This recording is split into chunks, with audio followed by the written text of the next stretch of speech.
শুভ নিশি বিস্তার চিটাগং আর্টস কমপ্লেক্সের সমাজ অধ্যয়নমূলক আন্তর্জালিক অনুষ্ঠান সময়ের সমাজ পাঠ এর তৃতীয় পর্বে আপনাদেরকে স্বাগত জানাই। আপনারা যারা আজ নতুন ভাবে যুক্ত হয়েছেন তাদের জন্য দুটো কথা সূচনা বক্তব্য ও আমি বলে নিতে চাই যে এই অনুষ্ঠানটি আমরা গত 2 সপ্তাহ ধরে করছি। আমাদের মূল লক্ষ্য আসলে বাংলাদেশের বর্তমান সমাজ কাঠামো, বর্তমান সমাজের চরিত্র, সমাজের স্বাস্থ্য, এই জিনিসগুলোকে একটু তলিয়ে দেখা, একটু বিশদে বোঝার চেষ্টা করা, তার যে নানা অস্থিরতা, ভাঙচুর, রক্তক্ষরণ, সেগুলোকে খানিকটা বিদ্যায়তনিক দৃষ্টিতে, খানিকটা বৈজ্ঞানিক দৃষ্টিতে এবং খানিকটা যুক্তি বিশ্লেষণের আলোতে বোঝার চেষ্টা। এবং আমাদের এই কাজে, খুব জটিল কাজ কিন্তু মহতি কাজ এবং এটা সময়ের এই দাবি, এই কাজে আমাদের সঙ্গী হয়েছেন খন্দকার সাখাওয়াত আলী। আপনারা অনেকেই জানেন, তাকে অনেকেই দেখেছেন টেলিভিশনের বিভিন্ন অনুষ্ঠানে এবং তার লেখা পড়েছেন। তিনি এই সময়ের আমাদের অন্যতম একজন সক্রিয়, লিপ্ত এবং সোচ্চার সমাজবিজ্ঞানী, যিনি তত্ত্ব এবং প্রয়োগ দুটো ক্ষেত্রেই সমান সিদ্ধহস্ত। আমরা এর আগে দুটো পর্ব করেছি। প্রথমটি ছিল একটা সাধারণভাবে সমাজ বিজ্ঞানকে বোঝার চেষ্টা, দ্বিতীয়টি রাজনীতি নিয়ে। আজকে আমরা করব শিক্ষা বিষয়ে। শিক্ষা এবং তার একটু প্রসারণ হিসেবে সংস্কৃতিকেও আমরা ছুঁয়ে যাব, কারণ আমরা অনেকেই মনে করছি যেন আমাদের যাবতীয় সংকটের মূলে সম্ভবত শিক্ষাটাই ক্রিয়াশীল। শিক্ষার সমস্যা, শিক্ষার সীমাবদ্ধতাই বুঝি আমাদেরকে পেছনে ধরে রাখছে। সেটা কতখানি সত্যি এবং সে সত্যি হয়ে থাকে, সেটা থেকে কিভাবে আমরা উদ্ধার পেতে পারি, উত্তরণ হতে পারে, সেই নিয়ে আজকে আমরা কথা বলবো মূলত খন্দকার সাখাওয়াত আলীর মাধ্যমেই। খন্দকার সাখাওয়াত আলী, আমি বলেছি সমাজবিজ্ঞানী, সেটি তার প্রাতিষ্ঠানিক পড়াশোনা এবং জীবিকার মাধ্যম। তবে তিনি এই মুহূর্তে 3টি কাজে সীমিত। একটি হচ্ছে তার নিজের হাতে গড়া প্রতিষ্ঠান নলেজ অ্যালায়েন্সের তিনি প্রতিষ্ঠাতা পরিচালক। এর সঙ্গে সঙ্গে তিনি বাংলাদেশের এই মুহূর্তে খুবই মর্যাদাবান একটি উন্নয়ন প্রতিষ্ঠান, সমাজ বীক্ষণমূলক প্রতিষ্ঠান উন্নয়ন সমন্বয়ের এমেরিটাস ফেলো এবং প্রতিচিন্তা নামে যে ত্রৈমাসিক পত্রিকাটি বেরোয় রাজনীতি, সমাজনীতি ইত্যাদি বিষয়ে প্রথমা প্রকাশনী থেকে, তার তিনি নির্বাহী সম্পাদক। হয়তো আপনারা বুঝতেই পারছেন আমরা একেবারেই একজন যোগ্য ব্যক্তির কাছ থেকে আজকে শুনতে পাবো আমাদের শিক্ষা বিষয়ে।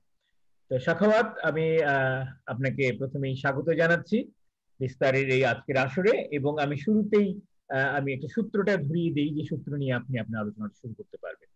আমরা আজকে যে জায়গায় এসে দাঁড়িয়েছে, 2020 যে শিক্ষা ব্যবস্থা, এটা অনেক দিনে বেশ দীর্ঘ একটা ঐতিহ্য, পরম্পরা বা ঐতিহাসিক ধারাবাহিকতারই ফসল। আমরা যদি ব্রিটিশ আমল থেকেও শুরু করি, তারপরে পাকিস্তান আমল, তারপরে বাংলাদেশ আমলও বেশ কয়েকটা পর্বান্তর ঘটেছে রাজনৈতিক, তার পাশাপাশি শিক্ষার অনেক ধরনের একটা যাত্রা এবং অনেক ধরনের রূপ তার আমরা লক্ষ্য করেছি আর কি। আমি আপনাকে প্রথমেই অনুরোধ করব বিশদ আলোচনা যাওয়ার আগে, যে আমাদের এই শিক্ষা ব্যবস্থার এই ঐতিহাসিক ধারাবাহিকতা, এই পরম্পরাটা এবং তার সঙ্গে সমাজেরও যে এক ধরনের রূপান্তর, এই দুটোকে মিলিয়ে যদি আপনি আপনার সূচনা বক্তব্যটা শুরু করতেন। ধন্যবাদ আলম ভাই, এবং যারা আজকের এই প্রোগ্রামে আছেন সবাইকে স্বাগত জানাচ্ছি এবং বিস্তারকে বিশেষত অভিনন্দন জানাচ্ছি যে সমাজ বিজ্ঞান বিষয়ক এরকম একটি অনুষ্ঠানের দায়িত্ব তারা আমার উপর দিয়েছেন। তো আলম ভাই যেভাবে বললেন, খুবই সংক্ষিপ্তভাবে কিন্তু বিশদ একটা পরিসরে কিছু মন্তব্য আমরা পটভূমিতে বলে নিতে পারি, যেটি আমাদের বর্তমান সমসাময়িক শিক্ষা ব্যবস্থা বোঝার জন্য সাহায্য করবে। প্রথমত হচ্ছে, আমরা যদি ব্রিটিশ ভারতের জায়গা থেকেই শিক্ষাকে দেখি এবং যে কোনো জাতির পরিচয়ে শিক্ষা দীক্ষার বিষয়টি যে কতটা গুরুত্বপূর্ণ সেই পরিপ্রেক্ষিত ধরেই যদি কথা বলি, শিক্ষা দীক্ষা, ভাষা, সাহিত্য, শিল্প এবং জীবনযাত্রার ধরন, আচার আচরণ, পোশাক, খাবার, এক কথায় সাংস্কৃতিক ঐতিহ্যের ভিত্তিটা কিন্তু গড়ে দেয় শিক্ষা। অর্থাৎ আমরা সমাজতাত্ত্বিকরা সামাজিকীকরণের দুটো প্রতিষ্ঠানের উপর বিশেষভাবে গুরুত্ব দেই। একটি হচ্ছে পরিবার, আর একটি হচ্ছে শিক্ষা প্রতিষ্ঠান অর্থাৎ শিক্ষক। সেই দিক থেকে যদি বলি, পরবর্তী বিষয়টি আসবে ভাষা। আমার কাছে অনেক ক্ষেত্রে মনে হয় ভাষা হচ্ছে আত্মার রক্ত। সো আমাদের শিক্ষা ব্যবস্থার সঙ্গে ভাষার যোগটাও কিন্তু ঐতিহাসিকভাবে ভীষণভাবে গুরুত্বপূর্ণ। সেই জন্য বলে নিচ্ছি, ব্রিটিশ ভারতে যখন ইংরেজি শিক্ষার প্রচলন ছিল, মেকেল একজন ইংরেজ, যিনি আমাদের শিক্ষা ব্যবস্থার সবচেয়ে বড় সংস্কারটি করেছিলেন 1835 সালে। তার শিক্ষা দর্শনের মূল ভিত্তিটা ছিল, যেহেতু সেটি ছিল উপনিবেশিক, সেটি এই রকম যে রক্তে এবং বর্ণে ভারতীয় হবে, কিন্তু রুচিতে মননে হবে ইংরেজ। এই ভিত্তির উপর দাঁড়িয়েই কিন্তু আমাদের আধুনিক শিক্ষা ব্যবস্থা, অর্থাৎ ইংরেজ উপনিবেশিক আমলে ইংলিশ লিবারাল এডুকেশন দিয়েই কিন্তু আমাদের আধুনিক শিক্ষার গোড়াপত্তন।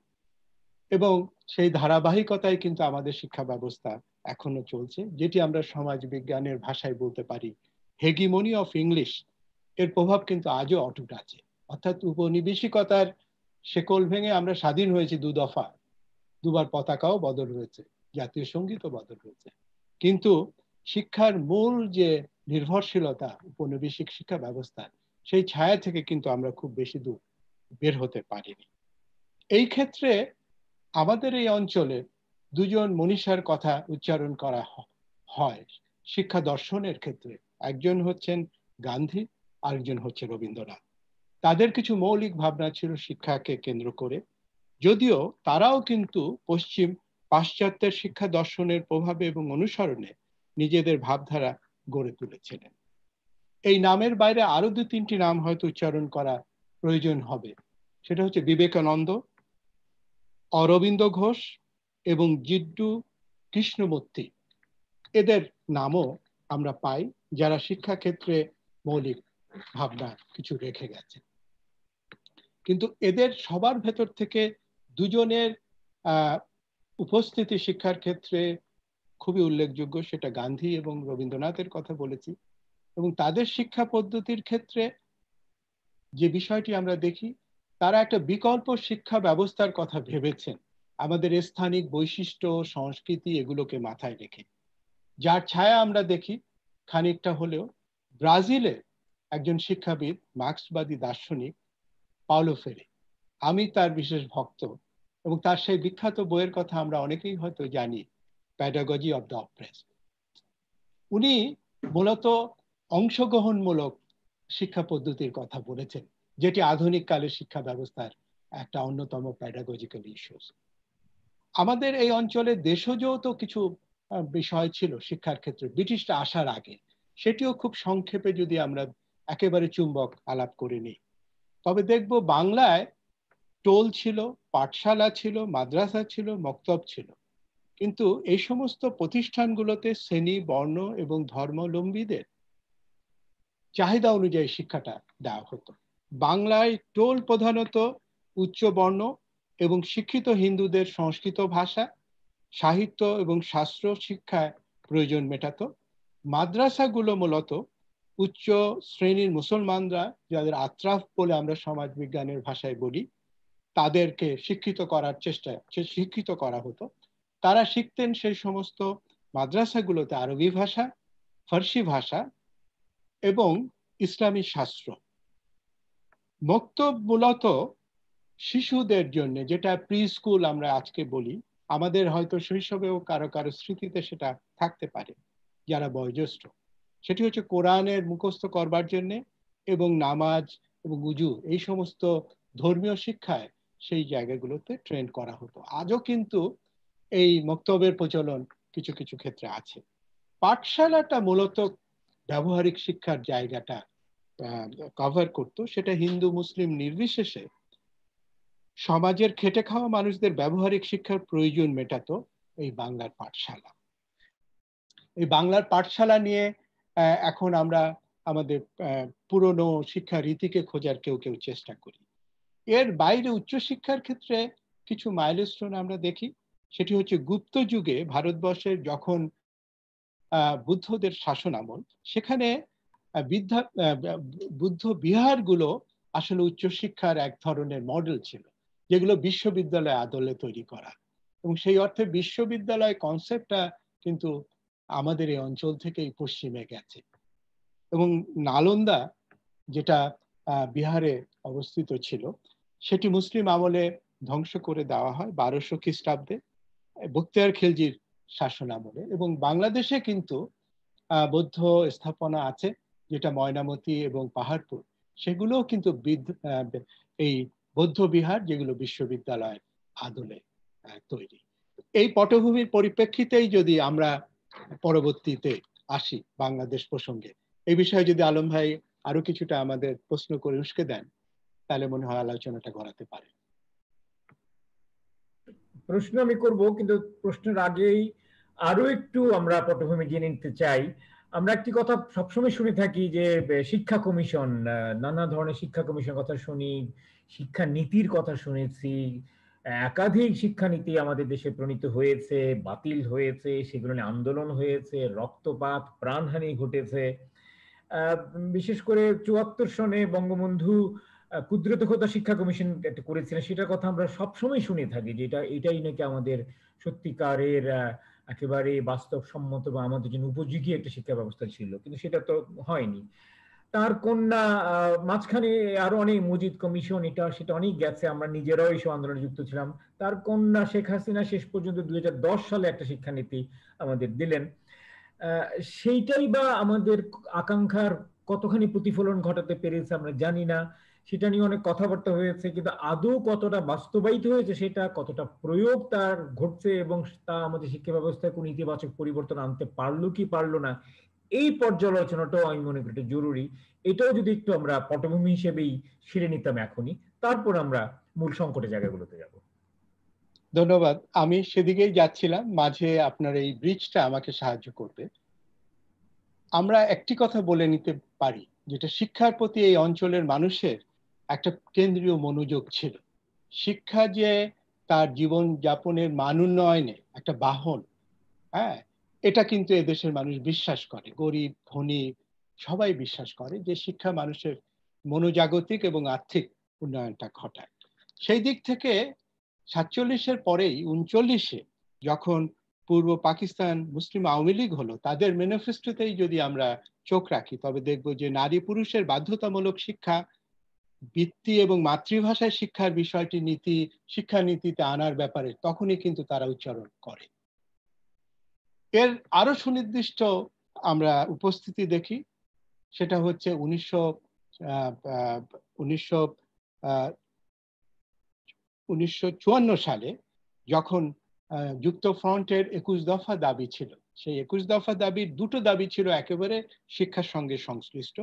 সেখানে আরেক ধাপ এগিয়ে শুধু শিক্ষার মান উন্নয়নের প্রশ্নে শিক্ষকদের ন্যায়সঙ্গত বেতন সহ শিক্ষা ব্যবস্থার আমূল সংস্কারের প্রস্তাবটি তারা এনেছিলেন। এবং আরো সুনির্দিষ্টভাবে বললে, যখন আমাদের জাতিসত্তা গড়ে উঠছে, 6 দফা হলো, 70-এর নির্বাচনের আগে আপনি যে বঙ্গবন্ধুর কথা বললেন, আমাদের জাতির পিতা বঙ্গবন্ধু শেখ মুজিবুর রহমান খুব সুনির্দিষ্টভাবে 70-এর নির্বাচনগুলোতে জাতির সামনে উনি উপস্থাপন করছেন, তাকে উদ্ধৃতি করছি, সুষ্ঠু সমাজ ব্যবস্থা গড়ে তোলার জন্য শিক্ষা খাতে পুঁজি বিনিয়োগের চাইতে উৎকৃষ্ট বিনিয়োগ আর হতে পারে না। জাতীয় উৎপাদনের শতকরা কমপক্ষে 4 ভাগ সম্পদ শিক্ষা খাতে ব্যয় হওয়া প্রয়োজন বলে আমি মনে করি।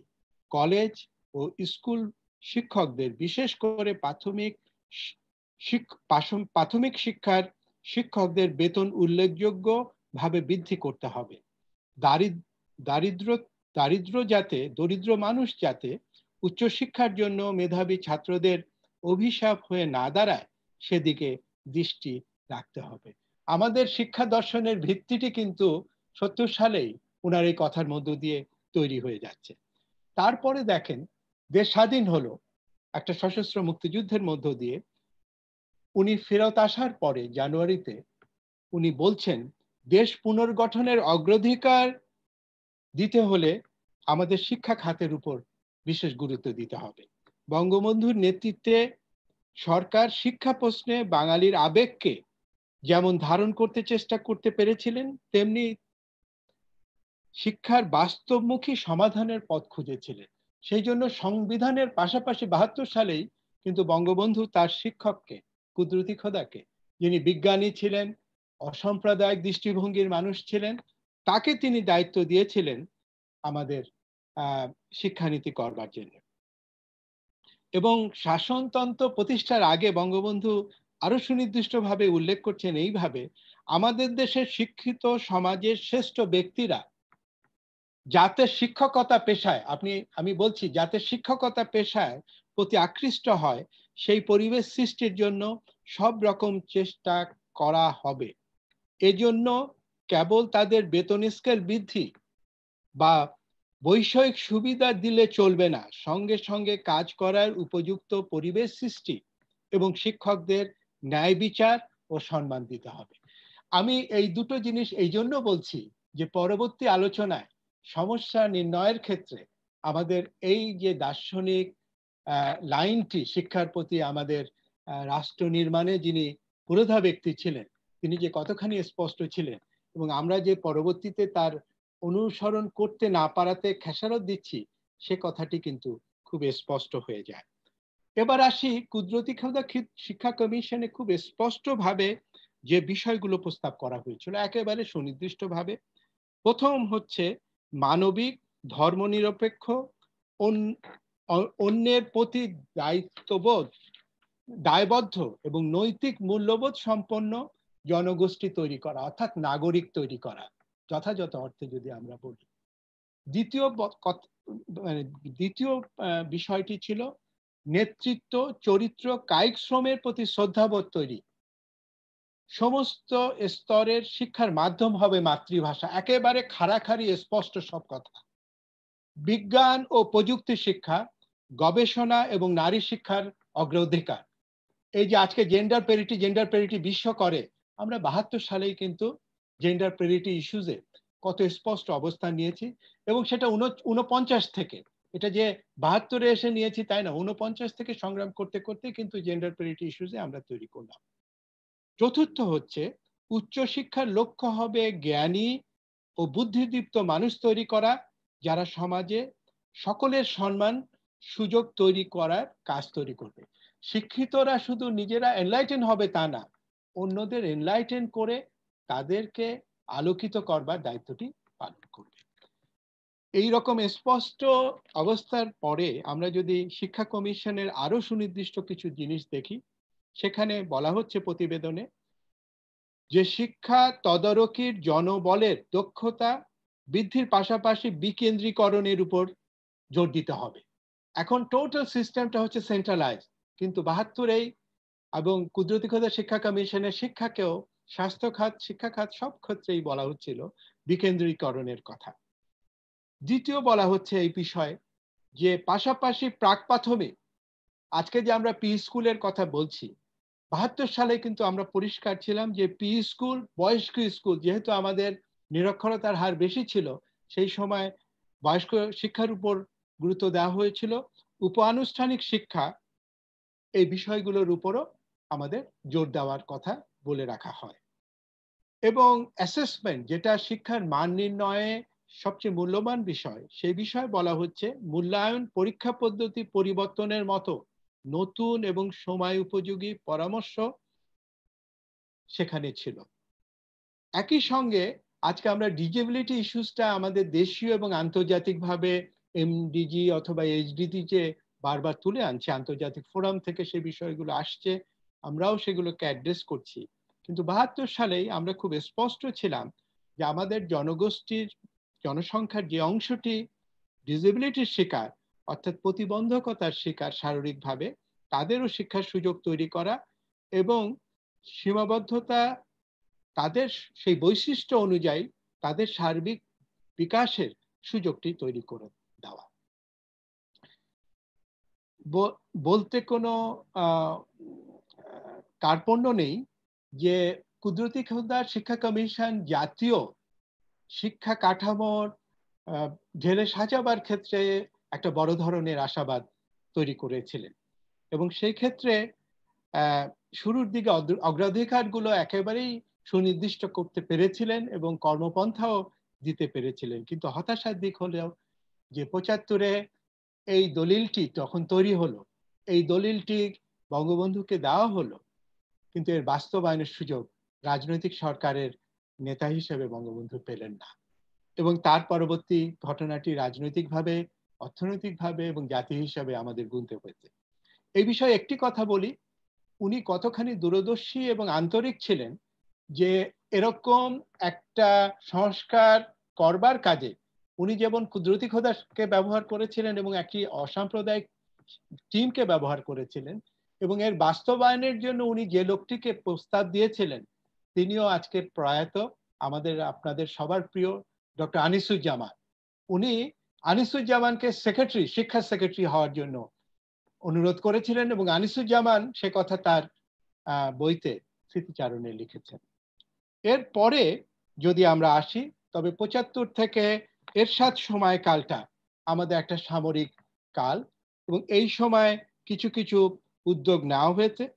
যেমন মফিজউদ্দিন কমিশন হয়েছে ৮৮-তে, ২০০২ সালে যেটি হয়েছে বারি কমিশন। আপনি জানেন বারি মানে যুদ্ধ অপরাধের মানে পাকিস্তান কনসেপ্টের বিশ্বাসী মানুষ ছিলেন, উনি রাজশাহী ইউনিভার্সিটি ভিসি ছিলেন, তাকে কমিশন, শিক্ষা কমিশনের প্রধান করা হয়েছিল।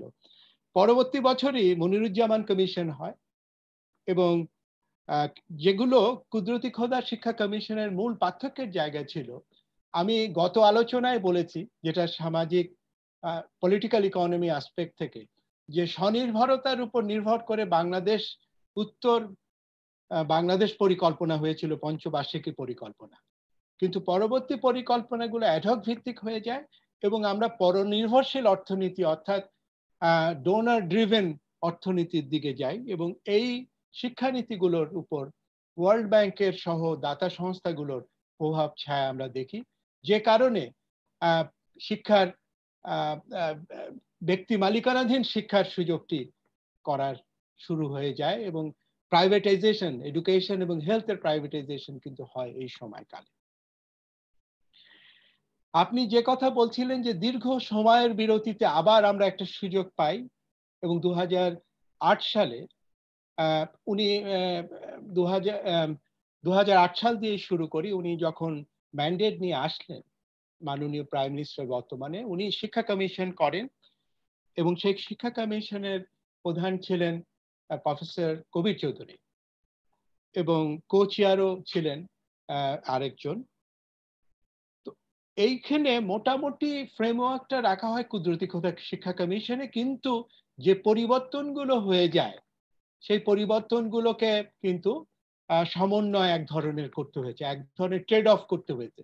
কারণ একটা জিনিস প্রচলন হলে তাকে আমূল পরিবর্তন করার যে রাজনৈতিক পরিস্থিতি সেটি কিন্তু সেইভাবে ছিল না। কিন্তু এখানে তিনটি বিষয়ের উপর গুরুত্ব দেওয়া হয়েছিল। একটা হচ্ছে ইকুইটি, সততার, সমতার বিষয়টি, এক্সেসের উপর গুরুত্ব দেওয়া হয়েছিল, কোয়ালিটির উপর গুরুত্ব দেওয়া হয়েছিল, এবং আমি এক্ষেত্রে বলবো যে একটা বড় ধরনের জাতীয় প্রয়োজনকে বিবেচনায় রেখে এই শিক্ষা কমিশনটা গঠন করা সম্ভব হয়েছিল, যাকে আমি সামারি করে যদি বলি, দেশের মানব সম্পদ উন্নয়নে একটি পূর্ণাঙ্গ সময় উপযোজিত ফ্রেমওয়ার্ক এই কমিশন উপস্থাপন করতে পেরেছিল। এবং 2010-এর শিক্ষানীতিতে যে বিষয়টি প্রাধান্য পায় সেখানে আমরা দেখি সেটা হচ্ছে মৌলিক শিক্ষা, অর্থাৎ প্রাথমিক শিক্ষার কথা আমরা ভেবেছি, কিন্তু এর পাশাপাশি নতুন শতাব্দীর বাস্তবতায় উন্নত জীবনযাত্রার জন্য যে শিক্ষা বা শিক্ষা ব্যবস্থাপনা দরকার সে বিষয়গুলোকেও বিবেচনায় করা হয়েছে, অর্থাৎ টোটালি হিউম্যান রিসোর্সকে মাথায় রেখে আগামী দিনে সেটা আমরা করতে সমর্থ হয়েছি। এবং একটা বড় ধরনের সিদ্ধান্ত নেওয়া হয় এই শিক্ষানীতিতে, যে সার্বজনীন প্রাথমিক শিক্ষা ৫ম শ্রেণী থেকে এটা ৮ম শ্রেণী পর্যন্ত আমরা করি। এসডিজিতে এটা কিন্তু 12 ক্লাস পর্যন্ত করা হয়েছে। এই ক্ষেত্রে এখনো কিন্তু আমরা আন্তর্জাতিক মানের জায়গা থেকে পিছিয়ে আছি, এবং এই সাহসটা করা সম্ভব হয়েছে কারণ এর মধ্য দিয়ে ইতিমধ্যে দেশের অর্থনীতি একটা মজবুত শক্তির উপর ভিত্তির উপর দাঁড়িয়েছে এবং এই অর্থনৈতিক গতিকে ত্বরান্বিত করার জন্য হিউম্যান রিসোর্সটা আমাদের কিন্তু অবধারিত, জরুরি। হাত ধরাধরি করে কিন্তু উন্নয়নে আগায় যদি হিউম্যান রিসোর্স সেখানে কন্ট্রিবিউট করতে না পারে, যে গ্রোথটি আমরা করে যাচ্ছি সেটাকে ধরে রাখা সম্ভব হবে না।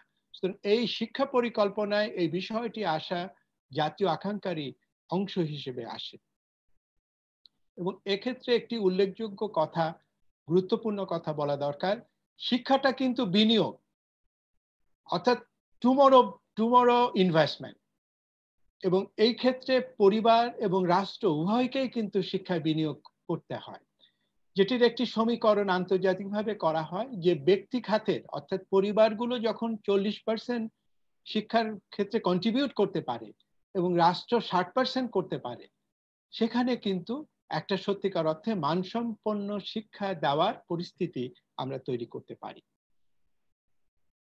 আরেকটি বড় ধরনের বৈশিষ্ট্য আমরা দেখি এই শিক্ষানীতিতে 2010 সালে, সেটা হচ্ছে ব্যক্তি খাতের গুরুত্ব কিন্তু তুলে ধরা হয়।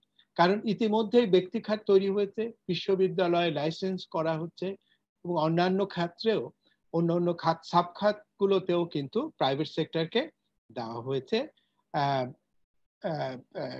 প্রতিষ্ঠান গড়বার ক্ষেত্রে। অনানুষ্ঠানিক খাতকে, অনানুষ্ঠানিক শিক্ষাকে আরো সুসংহত কাঠামোতে নিয়ে আসার তাড়না এসেছে নীতির মধ্যে, এই শিক্ষানীতির মধ্যে, এবং এক ধরনের আমাদের বোধোদয় হয়েছে যে মুখস্থ বিদ্যা থেকে আমাদের বেরোতে হবে।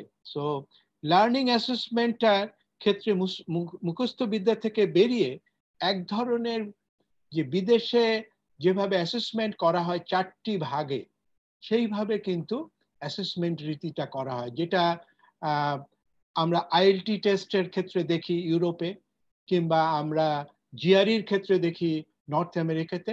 সেই ধরনের এক ধরনের অ্যাসেসমেন্ট টুলস আমরা ডেভেলপ করার চেষ্টা করার কথা এই শিক্ষানীতিতে বলা হয়েছে। কিন্তু 3-4 দশকের অভিজ্ঞতায়, এবং এটা করা সম্ভব হয়েছে কারণ এই শিক্ষার ব্যাপারে চাহিদা তৈরি হয়েছে এবং নানা আলোচনা হয়েছে এবং বিভিন্ন স্টেক হোল্ডারদের সঙ্গে এই শিক্ষা কমিশন আলাপ করেই কিন্তু এটি করবার চেষ্টা করেছে। হতাশার দিক হলো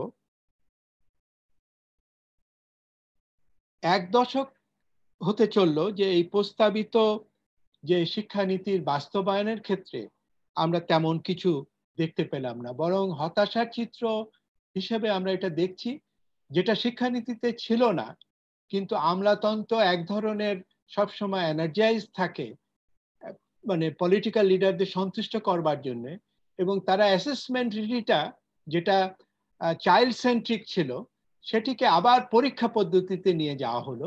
সেটা হচ্ছে 5ম শ্রেণী এবং 8ম শ্রেণীতে পরীক্ষা প্রবর্তন করা হলো। এটা একটা পপুলিস্টিক ব্যাপার, যেটি হয়তো রাজনীতিবিদদের এখানে এমফাসাইজ করে যে তারা দেখাতে পারছেন, কিন্তু এটা আদতে শিক্ষার বিকাশের ক্ষেত্রে ক্ষতির কারণ হয়ে যায়। কারণ জয়ফুল লার্নিং, যদি আমাদের শিক্ষানীতিতে জয়ফুল লার্নিং এর কথা বলা হয়েছিল বিশেষত মৌলিক শিক্ষার ক্ষেত্রে, সেখানে কিন্তু ওই আবার পুরনো রীতি ফেরত আসার সুযোগ পেল। আরেকটি হতাশার দিক হচ্ছে সেন্ট্রালাইজ করা। আপনি দেখেন আমরা অনেকগুলো ভালো কাজ এই সরকার করছে, যেমন ধরেন প্রত্যেক বাচ্চার হাতে বই দিয়ে দিচ্ছে, প্রত্যেক বাচ্চাকে বৃত্তির আওতায় আনা হয়েছে, গরিব ধনী বিশেষে যেন আমরা এক্সেসটা বাড়াতে পারি, স্কুল বৃত্তি প্রোগ্রাম, এগুলো খুব ভালো, যেটি আমরা এমডিজিতে ভালো অর্জন করেছি, এসডিজিতেও ভালো অর্জন করেছি, কিন্তু বিকেন্দ্রীকরণের জায়গায় কেন্দ্রীকরণটা বিশেষভাবে হচ্ছে। সো এই বিকেন্দ্রীকরণের বিষয়টি যদি আমরা না করি তবে আবারও কিন্তু সাফার করবে কোয়ালিটি, লিডারশিপ তৈরি হবে না, এবং ডাইভার্সিফিকেশনের যে বিষয়টি, ডাইভার্সিটিটাকে ধরা যাবে না, মনোলিথিক হয়ে যায় আমাদের এডুকেশন। এবং শিক্ষকদের ক্লাসরুমে সত্যিকার অর্থে এলাকার উপাদান ব্যবহার করে শিক্ষার্থীদের হাতে কলমে শিক্ষার যে পরিকল্পনা আমরা করছিলাম সেটি করা কঠিন হবে। আশার কথা হচ্ছে যে এই বছর, সামনের বছর থেকেই নতুন কারিকুলামে আমাদের নতুন ব্যবস্থাপনায় শিক্ষা দেওয়ার কথা বলা হয়েছে এবং সেই কারিকুলাম তৈরি করা হয়েছে অলরেডি। তো এগুলো আমাদের দেখতে হবে, দেখার পরে হয়তো সেখানে আরেকবার ক্রিটিক্যাল এঙ্গেজমেন্টের সুযোগ হবে। সুতরাং এক ধাপ যে একদম আগায়নি তা না, উদ্যোগগুলো ছিল কিন্তু আকাঙ্ক্ষার জায়গায় হয়নি। আমি এই ক্ষেত্রে খুব কঠিন একটি কথা বলবো। আমাদের মাননীয় প্রধানমন্ত্রী ৬২ সালের ছাত্র নেতা, যিনি শিক্ষার জন্য আন্দোলন করে শিক্ষামন্ত্রী হয়েছিলেন, নুরুল ইসলাম নাহিদ, কমিউনিস্ট পার্টি করতেন, পরবর্তীতে আওয়ামী লীগে গেছেন। উনার হাতে শিক্ষানীতিটা কিন্তু তৈরি হয়েছে, বাস্তবায়নের জন্য 10 বছর পেয়েছেন। কিন্তু আমি মনে করি সত্যিকার অর্থে সমস্ত স্টেক হোল্ডারদের নিয়ে, শিক্ষার্থী, শিক্ষক, শিক্ষা প্রশাসক, গবেষক, শিক্ষা সমিতি যারা করেন, শিক্ষক সমিতি এবং অ্যাসেসমেন্টের জন্য ইন্ডিভিজুয়াল যে বিশেষজ্ঞ টিম, কারিকুলাম যারা ডেভেলপ করেন, সামগ্রিকভাবে সবাইকে নিয়ে কিন্তু একটা গণজাগরণ করে এই শিক্ষানীতিকে বাস্তবায়ন করার একটা পলিটিক্যাল ম্যান্ডেট উনি পেয়েছিলেন। এবং আরেকটি ব্যর্থতার কথা বলবো, এরকম একটা শিক্ষানীতি বাস্তবায়নের জন্য যে আর্থিক বিনিয়োগ দরকার, গোটা সরকারকে, নাগরিকদের সেখানে কিন্তু কনভিন্স করার ব্যাপার ছিল। সেই ক্ষেত্রে কিন্তু কোনো ফিনান্সিয়াল আমরা এক্সারসাইজ দেখি না। এই কারণে সত্যিকার অর্থে শিক্ষানীতি বাস্তবায়নের সীমাবদ্ধতা রয়ে গেছে। সাম্প্রতিক কালে গবেষক হিসেবে সরকারের সঙ্গে আমরা একটা কাজ করছি। সরকার এখন চিন্তা করছে সেক্টরাল এবং সাবসেক্টর ধরে ধরে পরিকল্পনা করা, পঞ্চবার্ষিকী পরিকল্পনার সঙ্গে মিলিয়ে। সো এগুলো আশার দিক, এগুলো হয়তো সময় লাগবে, কিন্তু এগুলো হয়তো কিছু কিছু পরিবর্তন করতে পারে। কিন্তু এর ভেতরে প্রশাসনিক সহ কিছু বড় ধরনের সংস্কার ছাড়া এই জায়গায় বাস্তবায়নের ক্ষেত্রে সাফল্য দেখা কঠিন হবে। আচ্ছা, অনেক ধন্যবাদ সাখাওয়াত। বেশ বিস্তৃত আকারেই আমরা পটভূমিটা দেখলাম। আমরা ধীরে ধীরে মানে সমস্যাগুলোকে আরেকটু যদি বিশেষায়িত করে ফেলতে পারি তাহলে হয়তো বা সমাধানের পথ খোঁজাটা সহজ হবে। একটা কথা আমরা গত বেশ কবছর ধরেই শুনে আসছি, বিভিন্ন মহল থেকে শুনে আসছি, যে বাংলাদেশের শিক্ষা ব্যবস্থার সবচেয়ে বড় সমস্যা হচ্ছে এখানে সমান্তরালভাবে তিনটে ধারা প্রবাহমান। একটি হচ্ছে মূলধারার বাংলা মাধ্যম, আরেকটি হচ্ছে কয়েকটি প্রধান প্রধান নগর কেন্দ্রিক এবং বিত্তশালী শ্রেণী কেন্দ্রিক ইংরেজি মাধ্যম শিক্ষা ব্যবস্থা, তার মধ্যে আবার দুটো ভাগ, একটি মার্কিন পদ্ধতি আর একটি ব্রিটিশ পদ্ধতি। আর এর পাশাপাশি তো রয়েছে মাদ্রাসা শিক্ষা ব্যবস্থা, অনেক পুরনো মাদ্রাসা শিক্ষা ব্যবস্থা, সেটি এখনো বহাল তবিয়তে আছে। তারও মধ্যে আবার দুটি ভাগ, একটি কওমি মাদ্রাসা, একটি আলিয়া মাদ্রাসা। মানে এই এই তিন ধারা মিলে বেশ একটা লেজে গোবরে অবস্থা আমাদের। এবং সেটাকে যদি আমরা একমুখী শিক্ষা ব্যবস্থা না আনতে পারি তাহলে এ থেকে উত্তরণের পথ আর পাওয়া যাবে বলে তারা বিশ্বাস করেন না। অনেকেই লিখেছেন, বলেছেন, এরপর এখনো জোর দিচ্ছেন, জাফর ইকবাল তার মধ্যে একজন, যে আমাদের শেষ কথা হচ্ছে আমাদের একমুখী শিক্ষা ব্যবস্থা করতে হবে। আমার বিনীত জিজ্ঞাসা, যে আপনিও একজন সমাজবিজ্ঞানী হিসেবে, আপনি ঠিক হয়তো বা শিক্ষাবিদের দৃষ্টিকোণ থেকে না দেখলে সমাজ বিজ্ঞানের দৃষ্টিকোণ থেকে মনে করেন যে তাই এইটাই আমাদের বড় সমস্যা এবং এর সমাধান আসলে একমুখী শিক্ষা ব্যবস্থায় প্রণয়ন করা? যদি তাই হয়ে থাকে সেটা কি করা সম্ভব বর্তমান বাস্তবতায়? যদি সম্ভব হয়ে থাকে সেটা কিভাবে, কোন পদ্ধতিতে, কোন প্রক্রিয়ায়, কতদিনের মাধ্যমে করা যেতে পারে বলে আপনি মনে করেন? আপনার ব্যক্তিগত মূল্যায়নটাই আমরা শুনি প্রথমে। ধন্যবাদ আলম ভাই।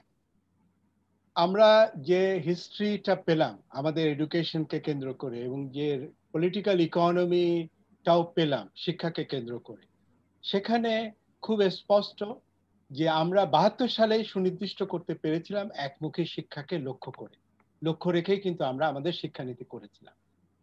এবং যারা নীতির জায়গা থেকে কথা বলেন তাদের পক্ষে অবশ্যই বলা উচিত যে এটা ছাড়া পথ নেই, কিন্তু যারা এটা বাস্তবায়ন করেন, প্র্যাকটিক্যাল মডালিটিস এর মধ্যে থাকেন, তাদের পক্ষে ব্ল্যাক এন্ড হোয়াইট বলার সুযোগ নেই, কিন্তু একটা গ্রে এরিয়া তাদের রাখতে হয়। আমি কিন্তু প্র্যাকটিক্যালিটির মধ্যে আছি অ্যাজ এ রিসার্চার, সুতরাং আমার পরিকল্পনারও অংশ নিচ্ছি আমি। সুতরাং আমাকে কিন্তু ব্ল্যাক হোয়াইট এবং গ্রে সহ কথাটি বলতে হবে। আমরা বৈশ্বিকভাবে আজকে আমাদের হিউম্যান রিসোর্স বিল্ড করার জায়গায় আছে। আপনি বুয়েট থেকে পাশ করেছেন, গোটা বুয়েটের ছাত্ররা যেন সাপ্লাই চেন হয়ে গেছে। আমরা শিক্ষিত করছি, তারা নর্থ আমেরিকাতে যে কাজ করছে, তাই নয় কি?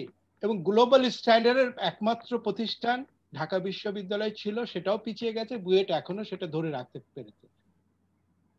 সুতরাং ইংরেজিটা আমাদের দরকার সেই গ্লোবাল স্ট্যান্ডার্ডে রিচ করতে হলে। সেকেন্ড হচ্ছে ধর্মীয় শিক্ষার উপস্থিতি ছিল আমাদের এখানে, মাদ্রাসা ঐতিহাসিকভাবে ছিল, সো এটাও একটি বাস্তবতা। আর মেইন স্ট্রিম একটা আছে, এই তিনটা আছে। এই তিনটার মধ্যে যেটি কমননেস দরকার সেটি হচ্ছে নাগরিক সৃষ্টির যে মূল উপাদানগুলো রাষ্ট্রকে যেন চ্যালেঞ্জ না করে, কোনো শিক্ষা ব্যবস্থা এমনভাবে যেন প্রশিক্ষিত না করে আমাদের ভবিষ্যৎ শিশুদের, সেটা দেখভাল করাটা কিন্তু শিক্ষা মন্ত্রণালয়ের কাজ। এবং শিক্ষানীতি সেই জায়গাটা এক ধরনের ব্রিজ করবার চেষ্টা করে যাচ্ছে। এই বাস্তবতায় 2010 সালের শিক্ষানীতি সেই জায়গাটা ব্রিজটি করেছে। কিন্তু তারাও কিন্তু উল্লেখ করেছে যে একমুখী শিক্ষাটা আমাদের করতে হবে। এক্ষেত্রে যদি আমরা মাদ্রাসা শিক্ষা দিয়েই বলি, এখানে পারসেপশন লেভেলে একটা সংকট আছে। আমরা যারা বামপন্থা রাজনীতিক আশা লোক, তারা আমরা ডিমান্ড ক্রিয়েট করতে পারি কিন্তু ডেলিভার করতে পারি না। আমি দায়িত্ব নিয়ে বলছি, আমি কমিউনিস্ট পার্টি করা লোক। কমিউনিস্ট পার্টির ট্রেন্ড করা শিক্ষামন্ত্রী 10 বছর দিয়ে যেতে পারেননি, এটা কিন্তু কমিউনিস্ট পার্টিরও দায়, আমাদের শিক্ষা ব্যবস্থার প্রশাসকদের দায়। সেখানে তো উনি কনভিন্স করতে পারেননি আমাদের এই মাদ্রাসার জায়গাগুলোতে। এখানে দুটো পদ্ধতি আছে মাদ্রাসা শিক্ষায়। একটা হচ্ছে আলিয়া মাদ্রাসা, যেটা ব্রিটিশ ভারতে কারিকুলাম অনুযায়ী চলছে, যেটা ইনস্টিটিউশনালাইজ। সেখান থেকে আবুল ফজলের মতন লোক এসছে, সেখান থেকে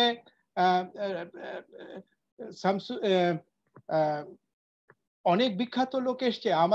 আমাদেরই অগ্রজ তারেক মাসুদও কিন্তু মানে মাদ্রাসার শিক্ষা থেকে এসছে।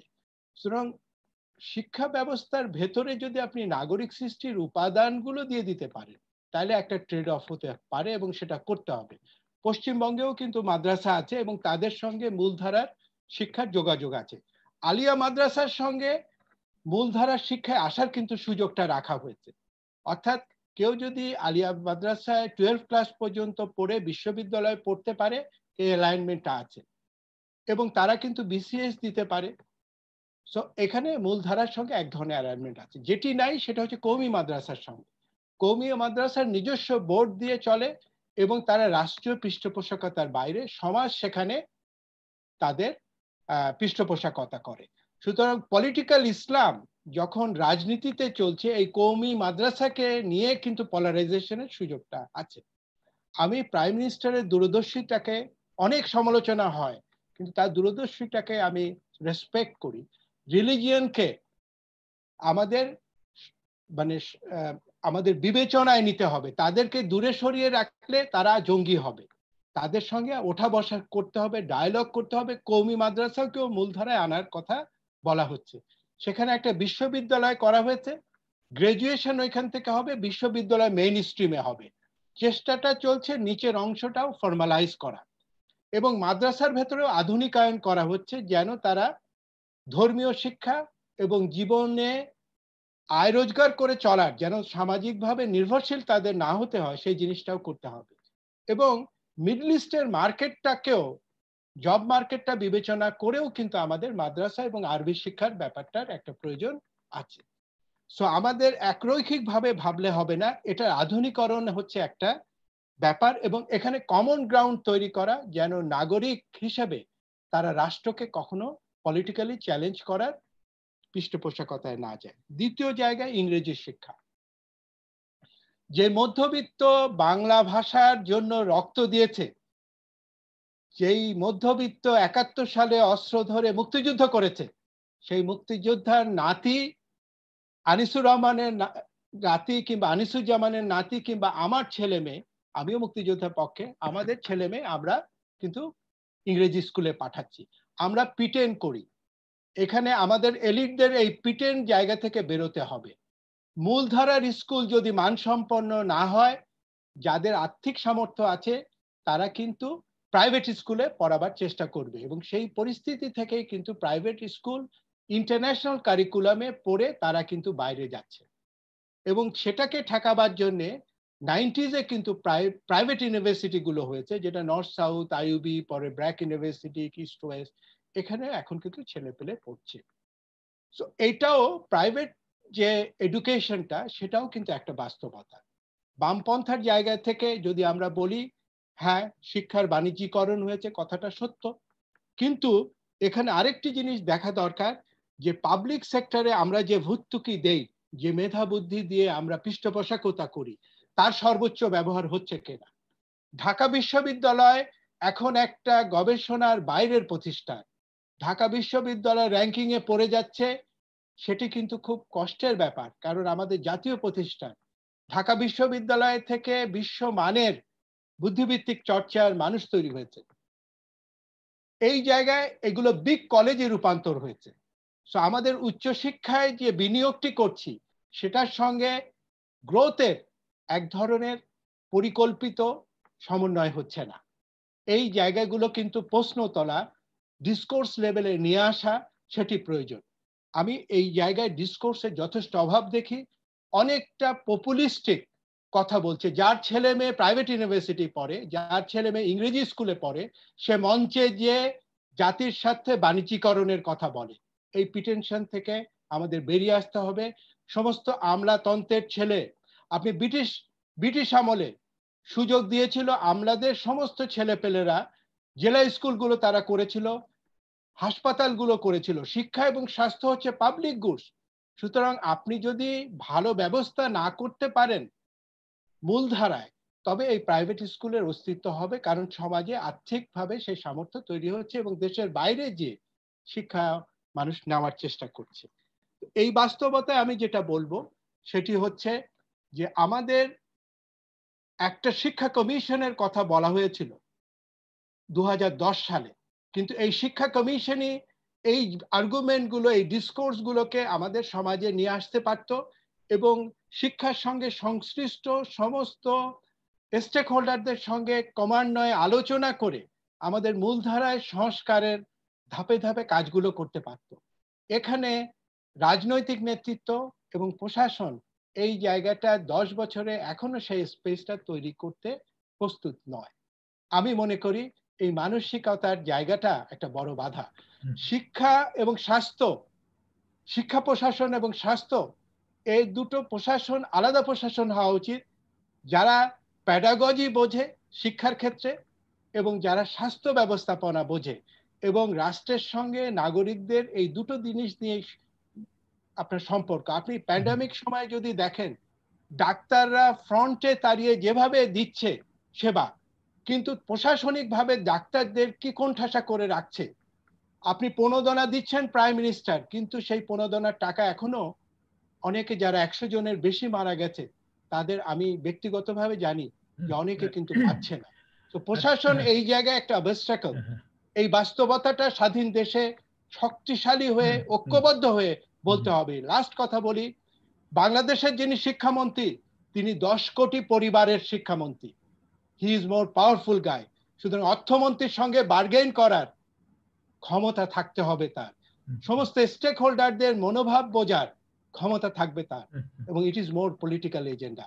Health and education is more political agenda. Okay, ধন্যবাদ। আমরা পরবর্তী প্রশ্নে যাব, কিন্তু তার আগে আমার নিজের একটি ছোট্ট সংযুক্তি রয়েছে। ইংরেজি শিক্ষা নিয়ে তো কারো কোনো আপত্তি থাকার কথা নয়। এটা আন্তর্জাতিক ভাষা, একেবারে সর্বস্তরেই তার গ্রহণযোগ্যতা, ইংরেজি শিখতেই হবে। কিন্তু তার মানে তো এই নয় যে একেবারে শিক্ষার মাধ্যমটাকে ইংরেজি করে ফেলতে হবে।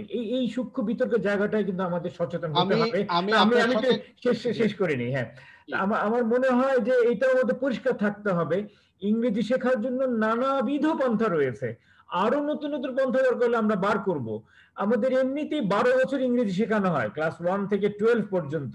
সেই শেখানোর পদ্ধতিটা যদি ঠিক হয়, সেখানে উপযুক্ত শিক্ষক যদি থাকে, সেটাকে যদি আরো সমকালীন, আরো চর্চা মুখী করে তোলা হয়, তাহলে আমার তো মনে হয় তার ভিতর দিয়েই সম্ভব। এর পরেও যদি কেউ শিখতে চায়, ছোট ছোট ইনস্টিটিউট, ছোট ছোট ক্লাব, ছোট ছোট প্রতিষ্ঠান হতেই পারে, কিন্তু এটার ভিতর দিয়ে একেবারে মাধ্যম পাল্টে ফেলা এবং কারিকুলাম চলে যাওয়া বিদেশমুখী কারিকুলাম, এটার কিন্তু আসলে আমার মনে হয় সঠিক কোনো যৌক্তিকতা নেই বলে আমি মনে করি আর কি। এটা নিয়ে আমাদের মনে আর একটু ভালো করে ভাবা আমি দরকার আমি রয়েছে। সুনির্দিষ্টভাবে বলি আপনার সঙ্গে একমত হয়ে, আমাদের সামাজিক সংকট হচ্ছে।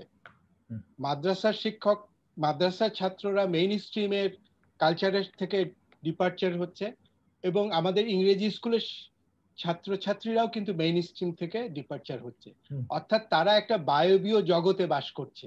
অর্থাৎ নাগরিক তৈরির মূল প্রকল্প যে শিক্ষা, সেটি আমরা অর্জন করতে পারছি না। এখানে একমত। এর সঙ্গে আরেকটি বিষয় একমত, আমরা হয়তো সবাই হব অথবা হব না, ভাষার ব্যাপারে একটা নীতি থাকা দরকার।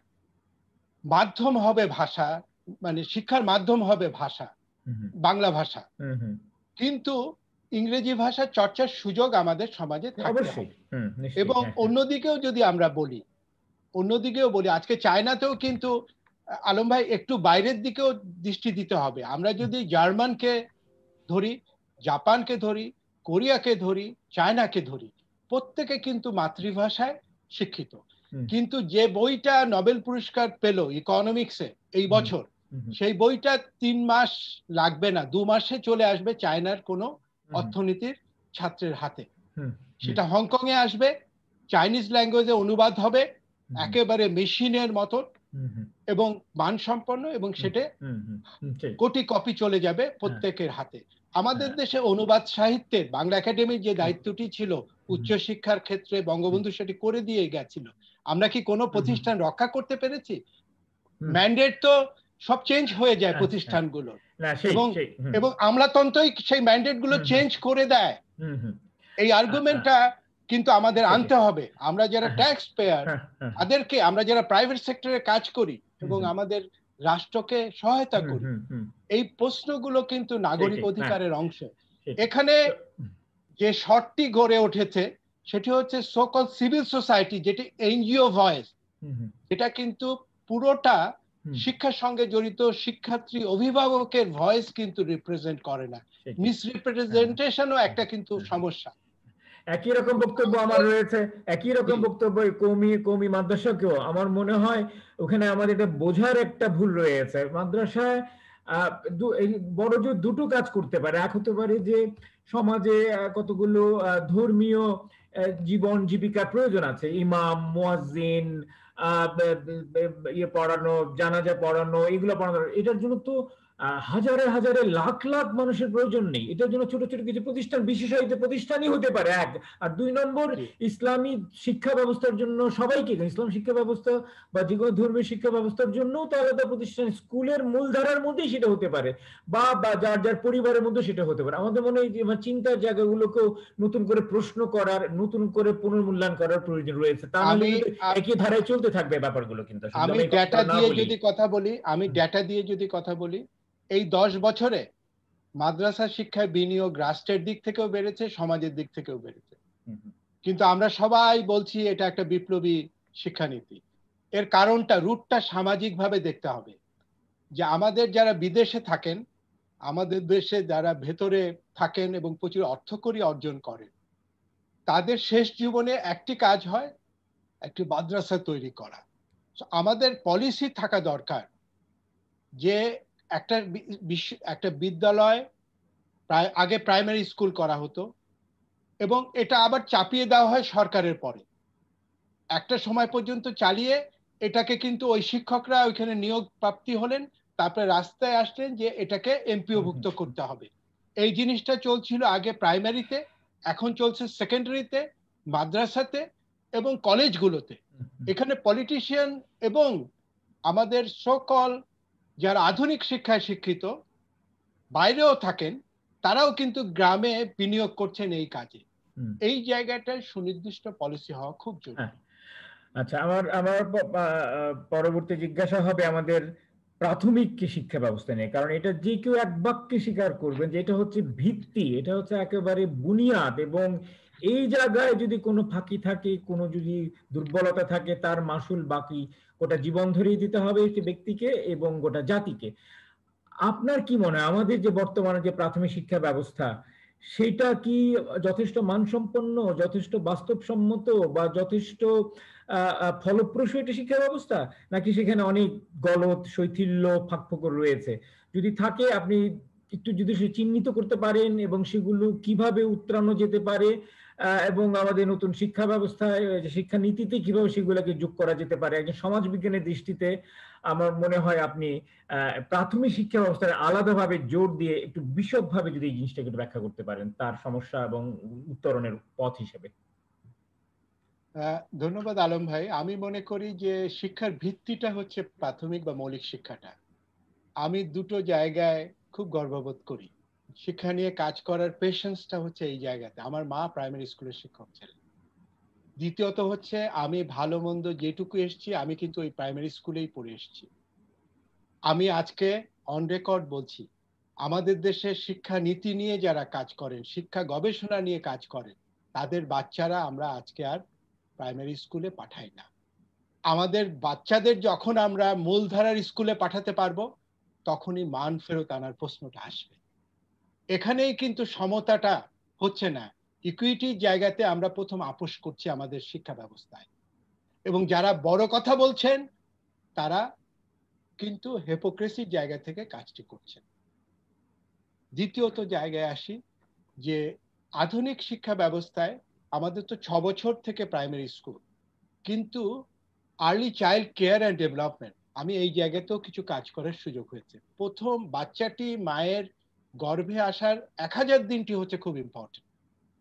আজকে আমরা উন্নয়ন সমন্বয়ে একটা ছোট্ট প্রোগ্রাম ছিল, আপনাকে বলেছিলাম যে আমি 9টা পর্যন্ত, সেখানে সিসিমপুর সেটা উন্নয়ন সমন্বয় একটি গবেষণা করে দিল ডাইভার্সিটি এবং ডিসপ্যারিটি ইস্যুস ধরে।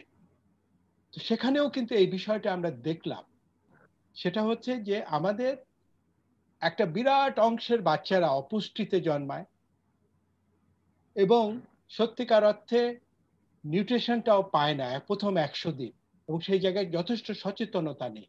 কিন্তু আমাদের শিক্ষানীতিতে এখন প্রি স্কুলের ব্যাপারটা বলা হয়েছে। তো এই সুযোগগুলো ক্রমশই কিন্তু সাধারণ মানুষের কাছে যাচ্ছে, বিনিয়োগগুলো হচ্ছে, এবং এটা সংখ্যা বৃদ্ধি ঘটছে। মানের জায়গাটা হয়তো এখন আমরা অ্যাড্রেস করতে পারিনি, কিন্তু সংখ্যা বৃদ্ধিটা কিন্তু ক্রমান্বয়ে মান উন্নয়নের জায়গায় যাবে, এই ধারাটা কিন্তু তৈরি করছে, সেটা বলাই বাহুল্য। আমি যদি কিছু পরিসংখ্যান দিই তাহলে আপনি বুঝতে পারবেন যে বাংলাদেশের প্রাথমিক শিক্ষায় 1,80,00,000 বাচ্চা পড়াশোনা করে, যেটি হয়তো অনেক দেশের নাগরিকদের সমান নয়, এমন এর চেয়ে অনেক ছোট ছোট দেশ আছে। এরকম একটা ব্যবস্থাকে নিয়ন্ত্রণ করা কিন্তু খুব কঠিন কাজ, এবং যেখানে সরাসরি শিক্ষা মানে সরাসরি সরকারি প্রাথমিক বিদ্যালয় তার হচ্ছে 53%, এবং সরকারি সহায়তায় চলছে বাকি শিক্ষা প্রতিষ্ঠানগুলো, যেগুলো এমপিওভুক্ত, নতুন রেজিস্টার নতুন করা হয়েছে, এই সমস্ত বিষয়গুলো। সার্বজনীন প্রাথমিক শিক্ষা আমরা অলরেডি করেছি, এটা সরকারের দায়িত্ব হিসেবে সরকার নিয়েছে। সেখানে এনরোলমেন্ট প্রায় আপনার 98% আমরা ঘটাতে পেরেছি, কিন্তু একটা পর্যায়ে ড্রপ আউটটাও কিন্তু প্রচন্ড ছিল, যেটা সাইকেল ড্রপ আউট বলি আমরা টেকনিক্যাল ল্যাঙ্গুয়েজে, যেটা আগে ছিল 43%, সেখান থেকে কমিয়ে 19% আনা গেছে, অর্থাৎ শিক্ষার্থীদের স্কুলে রাখা গেছে। এবার আসেন শিক্ষক এবং কারিকুলাম বিষয়। আমাদের যে কারিকুলামটা, সে কারিকুলামটাও কিন্তু বিজ্ঞানসম্মতভাবে তৈরি করা হচ্ছে, সেই জন্য শিক্ষকও তৈরি করা হচ্ছে। কিন্তু যেই জায়গাটা বড় ধরনের সমস্যা, সেটি হচ্ছে যে যেই সাইজ অফ ক্লাস, সেখানেও আগের তুলনায় কিছু ইমপ্রুভমেন্ট ঘটেছে। যেমন ধরেন আগে যেখানে ছিল 47 জন একটা ক্লাসরুম সাইজ, এখন সেটা 37-এ নামিয়ে এসছে, এটা আদর্শ সাইজটা হচ্ছে 25টি বাচ্চা, একজন শিক্ষকের জন্য 25টা বাচ্চা।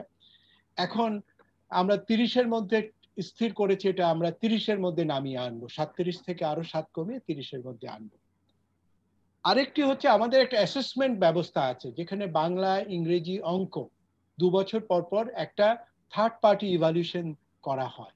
সেখানে মান কিন্তু খুব ভালো নয়, এবং মানের প্রশ্নে শিক্ষক প্রশ্নটা খুব জড়িত।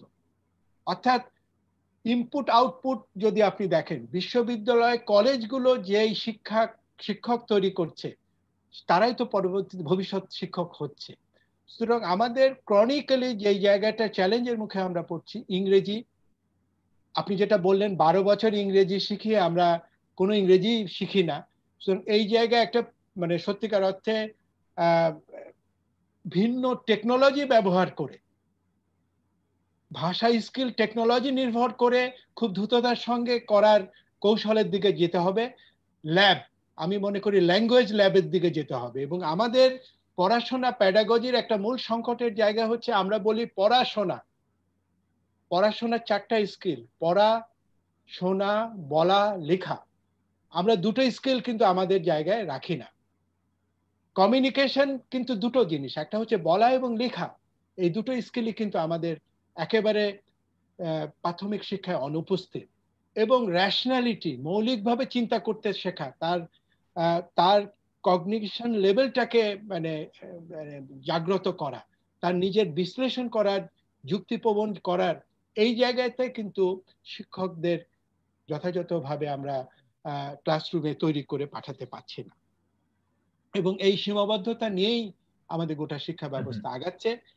কিন্তু আমাদের সংখ্যায় যেহেতু বেশি, সেহেতু প্রচুর মেধাবী ছেলে নিজস্ব উদ্যোগে, পারিবারিক উদ্যোগে উচ্চশিক্ষা পর্যন্ত আসছে। এবং এখানে আমি একটি কথা বলি, যে ঢাকা বিশ্ববিদ্যালয় কিংবা বুয়েট কিংবা মেডিকেল কলেজগুলো সবচেয়ে বাছা ছেলেপেলেগুলো পায়।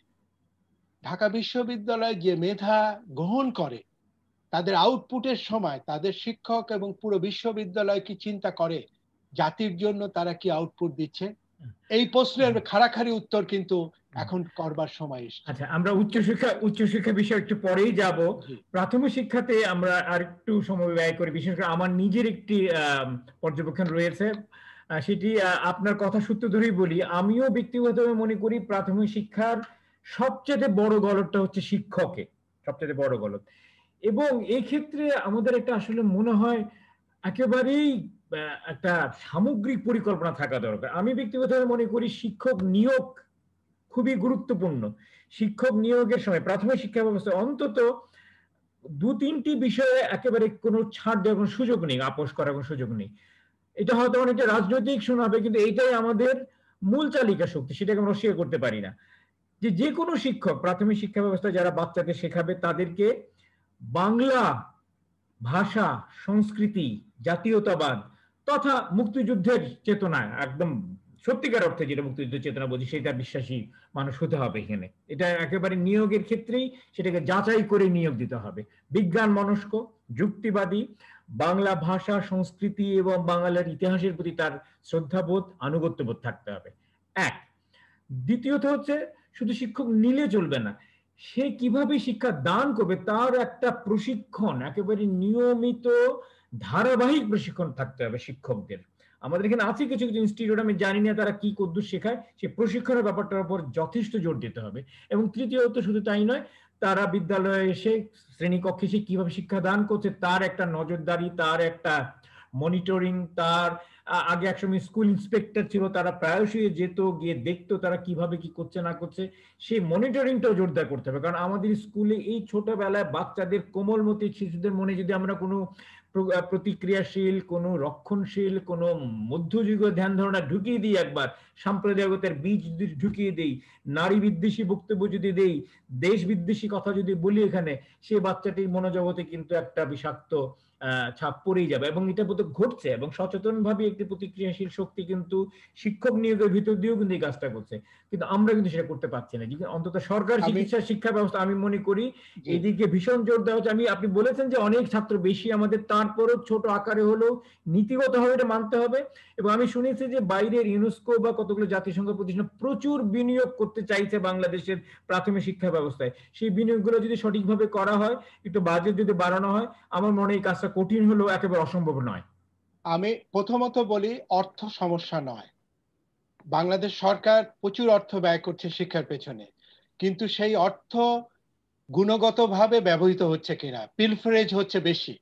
আমি শিক্ষকের ব্যাপারে বলি, শিক্ষক ট্রেনিং এর ব্যাপারে একটা বড় সংকট, যে আমাদের এই যে ডিজিটাইজেশন সহ নানা ধরনের যে সম্ভাবনাগুলো হয়েছে, এর সঙ্গে একে কাজে লাগিয়ে মানে শিক্ষা প্রশিক্ষণ এবং ক্লাসরুম কালচারটাকে পরিবর্তন করার উদ্যোগটা অভাব আছে। দ্বিতীয়টা হচ্ছে মেরিটোক্রেসির উপর নির্ভর করে শিক্ষক নিয়োগের ব্যাপার। আমি একটা ছোট্ট পরিবর্তন বলি, গত 25 বছর তো শিক্ষা খাতের সঙ্গে ওতপ্রোতভাবে যুক্ত। কেয়ারটেকার গভর্নমেন্টের সময় রাশেদা কে চৌধুরী যখন ছিলেন, উনি আমাদেরই সঙ্গে আমরা ওনার সঙ্গে দীর্ঘদিন কাজ করেছি, সেই নলেজগুলো আমাদের ছিল। রিক্রুটমেন্টের ক্ষেত্রে 70% ছিল লেখা, 10 ভাইবা করা হয় 10, আর 90% হচ্ছে তার অন্য কম্পিটেন্সি। অর্থাৎ এখানে ম্যানিপুলেশনের সুযোগটা ছোট করে ফেলা হয়। কিন্তু আমরা গণতান্ত্রিক সরকারের সময় এসে আমি নাহিদ ভাইকে ওই কথাটি বলেছি যে আপনারা এই কাজটি করবেন না, যেটা অর্জন করেছি শিক্ষকদের চাপে হবে না। এটা যেটি হয়েছে সেটা হচ্ছে প্রশাসন এবং রাজনৈতিক দুর্বৃত্তায়নের কারণে, অর্থাৎ শিক্ষক নিয়োগে দুর্নীতির সুযোগের জন্য এটাকে 30 করা হয়েছে। So it is a political decision and political economy is very much there. আরেকটা জিনিস বলি, সেটা হচ্ছে এই প্যান্ডামিক সময় টেলিভিশনকে কাজে লাগিয়ে ক্লাস করা হচ্ছে। শিক্ষা প্রশাসনকে কাজে, শিক্ষক প্রশিক্ষণের জন্য ওপেন বিশ্ববিদ্যালয়, যেটি বিশ্বের অনেক স্ট্যান্ডার্ড ওপেন ইউনিভার্সিটির মতন, সেটাকে কাজে লাগানো হয়নি আমাদের দেশে ঐতিহাসিকভাবে।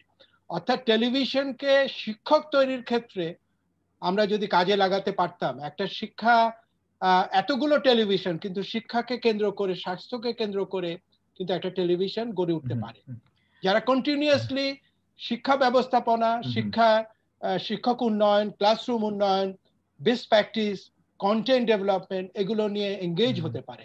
আরেকটি কথা বলবো মনিটরিং ইভ্যালুয়েশনের জন্য। এই যে শিক্ষক এবং এই শিক্ষা প্রশাসনদের সত্যিকার অর্থে ক্যারিয়ার পাথ বলে কিছু নেই। যিনি অ্যাসিস্ট্যান্ট শিক্ষক হিসাবে ঢুকেছেন ওইখানেই তার শেষ, ম্যাক্সিমাম হয়তো প্রধান শিক্ষক হতে পারে। আর যিনি অ্যাসিস্ট্যান্ট উপজেলা শিক্ষা অফিসার হিসাবে ঢুকেছেন, সেটা হচ্ছে উনি শিক্ষা অফিসার হিসাবে হয়তো রিটায়ার করতে পারে। তাহলে এই যে মেধা বুদ্ধিগুলো তারা সারা জীবন দিল, তারাই তো সবচেয়ে পারে এই পরিবেশটা উন্নত করতে, কিন্তু তার উপরে এসে বসিয়ে দেওয়া হচ্ছে প্রশাসনের লোকদের, যারা স্বাস্থ্য করে, শিক্ষাও করে, বাণিজ্যও করে, অর্থনীতিও করে, সংস্কৃতও করে, ধর্মও করে। স্পেসিফিক আপনার ক্যারিয়ার পাথ এবং ক্যাডার থাকা দরকার শিক্ষা স্বাস্থ্যের ক্ষেত্রে। প্রশাসনের ভেতরে এই কম্পিটিটিভনেসটা অহেতুক বজিয়ে রেখে কিন্তু আমরা এর সুফলটা পাবো না। এই ক্ষেত্রে কিন্তু রাজনৈতিক সিদ্ধান্ত নেওয়াটা খুব জরুরি হয়ে পড়েছে। না হলে এই বিনিয়োগটা, অর্থনৈতিক এই বিনিয়োগ যেটি করছি, তার সম্পূর্ণ সুফলটা জাতি হিসাবে আমরা গ্রহণ করতে ব্যর্থ হব। আমি শেষ করবো একটি কথা বলে, বাংলাদেশ যে গতিতে আগাচ্ছে, আমরা পিছিয়ে পড়বো একটি জায়গায়, সেটা হচ্ছে হিউম্যান রিসোর্স ডেভেলপমেন্ট করতে। মেরিটোক্রেসির উপর যদি একটি দেশকে না দাঁড় করানো যায়, একটি পর্যায়ের পরে কিন্তু তাকে আর সামনের দিকে ঠেলে নেওয়া কঠিন হয়। বাংলাদেশ সেই জায়গাটায় ঢুকেছে, আমরা এভারেজ দিয়ে চালাচ্ছি, আমাদের মেরিটোক্রেসিতে যেতে হবে। মেরিটোক্রেসির ক্ষেত্রে আপোষ করা যাবে না। মেরিটোক্রেসির মধ্য থেকেই আপনি আপনার পলিটিক্স করেন, কিন্তু মানে ভালো আমগুলোর মধ্য থেকেই ভালো আমটি বাছাই করেন, কিন্তু পচা আমটি বাছাই করলে তো ভালো আমগুলো পচা হয়ে যাবে। না, ঠিকই বলেছেন। এবং একটি কথা বলা হয়ে থাকে যে প্রাথমিক শিক্ষা বা মাধ্যমিক শিক্ষায় ভালো ছাত্ররা আসে না, কারণ সেখানে উপযুক্ত সম্মানই নেই। কিন্তু সেই জায়গাটাও পাল্টেছে, একটা এখন এখন আলম ভাই, ভালো যথেষ্ট ভালো বেতন দেওয়া হয়। দেওয়া আমি হচ্ছে। মনে করি, হ্যাঁ, আমি মনে করি আরো ভালো দেওয়া উচিত। হ্যাঁ। নীতিটা এরকম হওয়া উচিত। বিদেশে আছে হুম, একজন পিএইচডি হোল্ডার, হুম, তিনি মনে করেন শিশুদের সঙ্গে তার প্যাডাগজি প্র্যাকটিস করে উনি তার দার্শনিক শিক্ষা ব্রতী পালন করবেন। হুম, হুম, হুম, হুম, বিশ্ববিদ্যালয়ে পিএইচডি করার জন্য যে বেতন পান, হুম, হুম। তাকে কিন্তু প্রাইমারি স্কুলে পড়ানোর জন্য সেই বেতন দেওয়ার রীতি আছে, হ্যাঁ, পৃথিবীতে হ্যাঁ, হ্যাঁ, আছে, হ্যাঁ, নানা হ্যাঁ, দেশে যে আছে। আমাদের পাশের দেশে কলকাতাতে আমি হ্যাঁ, দেখে এসেছি। কলকাতাতেই আছে। মাধ্যমিক তো আমাদের শিক্ষকরা প্রচুর। মনস্তাত্ত্বিক হুম, হুম, হুম, শিক্ষকদের যেটা বঙ্গবন্ধুর কথা দিয়েই আমি বলছি, আমি নতুন কথা বলছি না, হুম, শিক্ষকদের অর্থনৈতিকভাবে এবং সামাজিকভাবে হুম, আইকন করতে হবে। He is the hero, she hmm, is hmm, the hero. Hmm, hmm. শিক্ষক হচ্ছে সবচেয়ে বড় হিরো সেটাই। তার শিক্ষার্থীর জীবনে। হ্যাঁ। তা আমরা তাকে বেচারি করে রাখলে সমাজ আগাবে না, রাষ্ট্র আগাবে না। সেটাই। আমরা আস্তে আস্তে কিন্তু সময় ফুরিয়ে যাচ্ছে। আমরা আরেকটা প্রশ্নে যাই। আমরা কিছু পরোক্ষভাবে আলাপ করেছি উচ্চশিক্ষা নিয়ে। উচ্চশিক্ষাও যথেষ্ট গুরুত্বপূর্ণ, কারণ এখন সামনের দিনগুলো হচ্ছে বুদ্ধির যুগ, মেধার যুগ, আহ, দক্ষতার যুগ, এবং সেগুলোই হবে প্রধান পুঁজি এবং প্রধান বিনিয়োগ। ফলে সেই ক্ষেত্রে আমাদের উচ্চশিক্ষা ব্যবস্থার নীতি, উচ্চশিক্ষার ব্যবস্থাপনা এই কেমন, কিভাবে চলছে বিশ্ববিদ্যালয়গুলো? ওগুলো কি আসলেই বিশ্ববিদ্যালয়ের যে লক্ষ্য জ্ঞান সৃষ্টি করা, একটা মানে মেধাবী প্রজন্ম তৈরি করা যারা নেতৃত্ব দেবে গবেষণায় এবং উদ্ভাবনে, সেই কাজগুলি করতে পারছে? আমাদের সেই উচ্চশিক্ষা ব্যবস্থাগুলো না পেরে থাকলে কোথায় সমস্যা এবং কি করা দরকার? আমি কেজো মানুষ, আমি হুম, জ্ঞানী মানুষ নই। সুতরাং বিশ্ববিদ্যালয় উচ্চশিক্ষা নিয়ে খুব কঠিন কথা বলা আমার জন্য কঠিন, বা জ্ঞানের কথা বলা কঠিন। কিন্তু বাস্তব চোখে যা দেখছি সেটা বলতে পারি। আমি যে চট্টগ্রাম বিশ্ববিদ্যালয়ে বেড়ে উঠেছি, আমি সেখানেরই তো প্রোডাক্ট। কিন্তু পেছনের দিকে যখন তাকাই, আমি গ্রাজুয়েট হয়ে বেরিয়েছি 25 বছর হলো। সত্যিকার অর্থে যে ডিপার্টমেন্ট থেকে পড়ে এসেছি, সেই ডিপার্টমেন্টটি হিউম্যান রিসোর্সের দিক থেকে দুর্বল হয়ে যাচ্ছে। অর্থাৎ বাইরে থেকে, নর্থ আমেরিকা বা ইউরোপ থেকে পিএইচডি করা শিক্ষকের সংখ্যা প্রায় নেই বললেই চলে, দু একজন ছাড়া। একই বিশ্ববিদ্যালয়ে গ্রাজুয়েট করেছেন, আন্ডারগ্র্যাড করেছেন, পিএইচডি করেছেন, তারাই শিক্ষকতা করছেন। এই লক্ষণটা কিন্তু ভালো না। কারণ হচ্ছে, তার মানে কি? তার মানে হচ্ছে তার দেখার চোখ সীমিত হয়ে যাচ্ছে, দেওয়ার ইচ্ছাটাও ছোট হয়ে যাচ্ছে। আরেকটা হচ্ছে গবেষণা কেন্দ্রিক না হলে আমরা কি টিচিং ইউনিভার্সিটি হয়ে যাচ্ছে। ম্যাক্সিমাম বিশ্ববিদ্যালয় বিকেমে টিচিং ইউনিভার্সিটি, বিগ কলেজ হয়ে যাচ্ছে। কিন্তু বিশ্ববিদ্যালয় হওয়া উচিত ছিল গবেষণা এবং সলিউশন সেন্ট্রিক। আপনি দেখুন যে চট্টগ্রাম বিশ্ববিদ্যালয়ে যদি দুটো ইনস্টিটিউট আপনি দেখেন, একটা হচ্ছে সমুদ্র গবেষণা, মাইক্রো মানে সমুদ্র গবেষণা একটা বিভাগ আছে, আরেকটা ফরেস্ট আছে। এই দুইটা বিভাগ থেকে যে ছাত্ররা বাইরে বেরোয়, তারা কিন্তু দেশের বাইরে সেটেল হচ্ছে। কারণ কি? কারণ হচ্ছে তার গবেষণা কেন্দ্র, তাকে গবেষণার কাজে লাগিয়ে রাষ্ট্র তাকে কিন্তু ব্যবহার করতে পরিকল্পনা করছে না। আমাদের যে ব্লু ইকোনমি, এই ব্লু ইকোনমির জন্য তো হিউম্যান রিসোর্স দরকার। ঢাকা বিশ্ববিদ্যালয় ব্লু ইকোনমির জন্য আবার বিশ্ববিদ্যালয় করা হয়েছে। কিন্তু আমরা যদি তাদের কাজের সূত্র ক্ষেত্রের সঙ্গে একত্র করে না দিয়ে শুধু ক্লাসরুমে ধরে রাখি, ক্লাসরুম শিক্ষক বানাই, তবে তো দেশের অর্থনীতিতে অবদান রাখতে পারবে না, কারণ এর পেছনে তো ইনভেস্ট আছে। আমি আরেকটি কথা বলি, এনথ্রোপোলজি ডিপার্টমেন্ট আমাদের দেশে এথনিক গ্রুপগুলোকে নিয়ে সত্যিকার অর্থে কাজ করার অসম্ভব সম্ভাবনার জায়গা। পৃথিবীতে আমরা কিন্তু মানে গ্লোবাল স্ট্যান্ডার্ড কাজ করার সুযোগ তৈরি করতে পারি, যেই কাজগুলো কিন্তু বাইরের লোকরা এসে করছে, আমাদের ভেতরে থেকেও আমরা করতে পারছি না। অর্থাৎ সেই জায়গায় তাগিদা কম, গবেষণার জন্য পয়সা নেই, পৃষ্ঠপোষকতা নেই। এবং এই ডেভেলপমেন্টের ডিসপুট ম্যানেজমেন্টের জন্য তো এই জ্ঞানটা দরকার। তারপরে ধরুন পভার্টির পর, আমাদের দেশ পভার্টি থেকে অনেক ভালো করছি এবং আরো পভার্টি থেকে বেরোনো দরকার। যেই সমস্ত রংপুরে আপনার পভার্টি এক সময় ছিল, সেখানে পভার্টি আস্তে আস্তে কমছে। রাজশাহী অঞ্চলে, এই সমস্ত অঞ্চলগুলোতে গ্লোবাল স্ট্যান্ডার্ড তো এই সমস্ত সেন্টারগুলো সোশ্যোলজি ইকোনমিক্স ডিপার্টমেন্ট করতে পারে। ইন্টারন্যাশনাল রিলেশন, ঢাকা বিশ্ববিদ্যালয় ইন্টারন্যাশনাল রিলেশন অসম্ভব একটা ভালো মানসম্পন্ন বিভাগ এখনো পর্যন্ত। আমাদের দেশের ইন্টারন্যাশনাল রিলেশনসে পররাষ্ট্র মন্ত্রণালয়ের সঙ্গে সত্যিকার অর্থে সংযোগ রেখে মানে প্রায়োগিকভাবে রাষ্ট্রকে আরো ভালোবেসে মানে আরো ভালোভাবে যদি রাষ্ট্রের পররাষ্ট্রনীতি পরিকল্পনায় সহায়তা করা যায়, সেটা তো আমাদের দেশের জন্য মঙ্গল।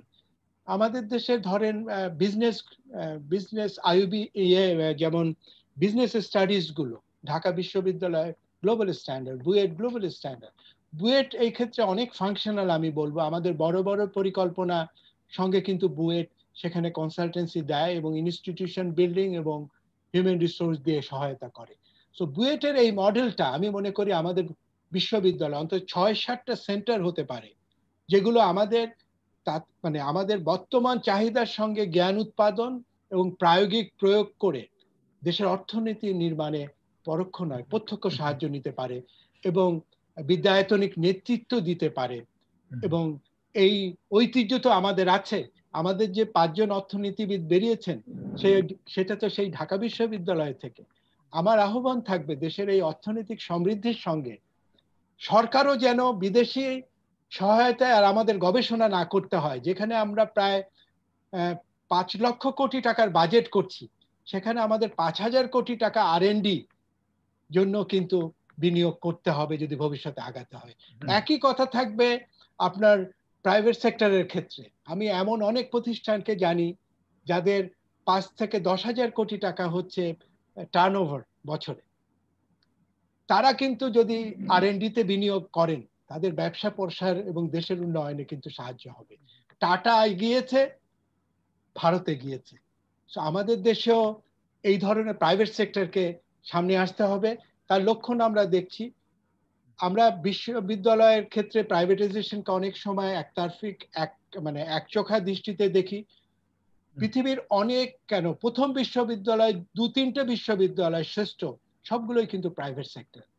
সেখানে তারা ব্যবসার জন্য বিনিয়োগ করছে না, তারা সামাজিক এবং রাষ্ট্রীয় এবং নাগরিকদের বিকশিত করার জন্য, সভ্যতা বিকাশের জন্য সেই ইনভেস্টমেন্টটা করছে। বিভিন্ন ফাউন্ডেশন গুলো গড়ে ওঠার কালচার আমাদের করতে হবে এবং সেখানে আমি আসার কথা দেখি এবং কিছু কিছু যে হচ্ছে না তা নয়। বেশ কিছু প্রশ্ন এসছে, আমরা সেগুলোতে যাব। তবে তার আগে একেবারে শেষ জিজ্ঞাসা আমার, আমরা শুরুতে বলেছিলাম যে শিক্ষার সঙ্গে সংস্কৃতিটাকেও আমরা যুক্ত করে কিছু কথা বলতে চাই, শুনতে চাই।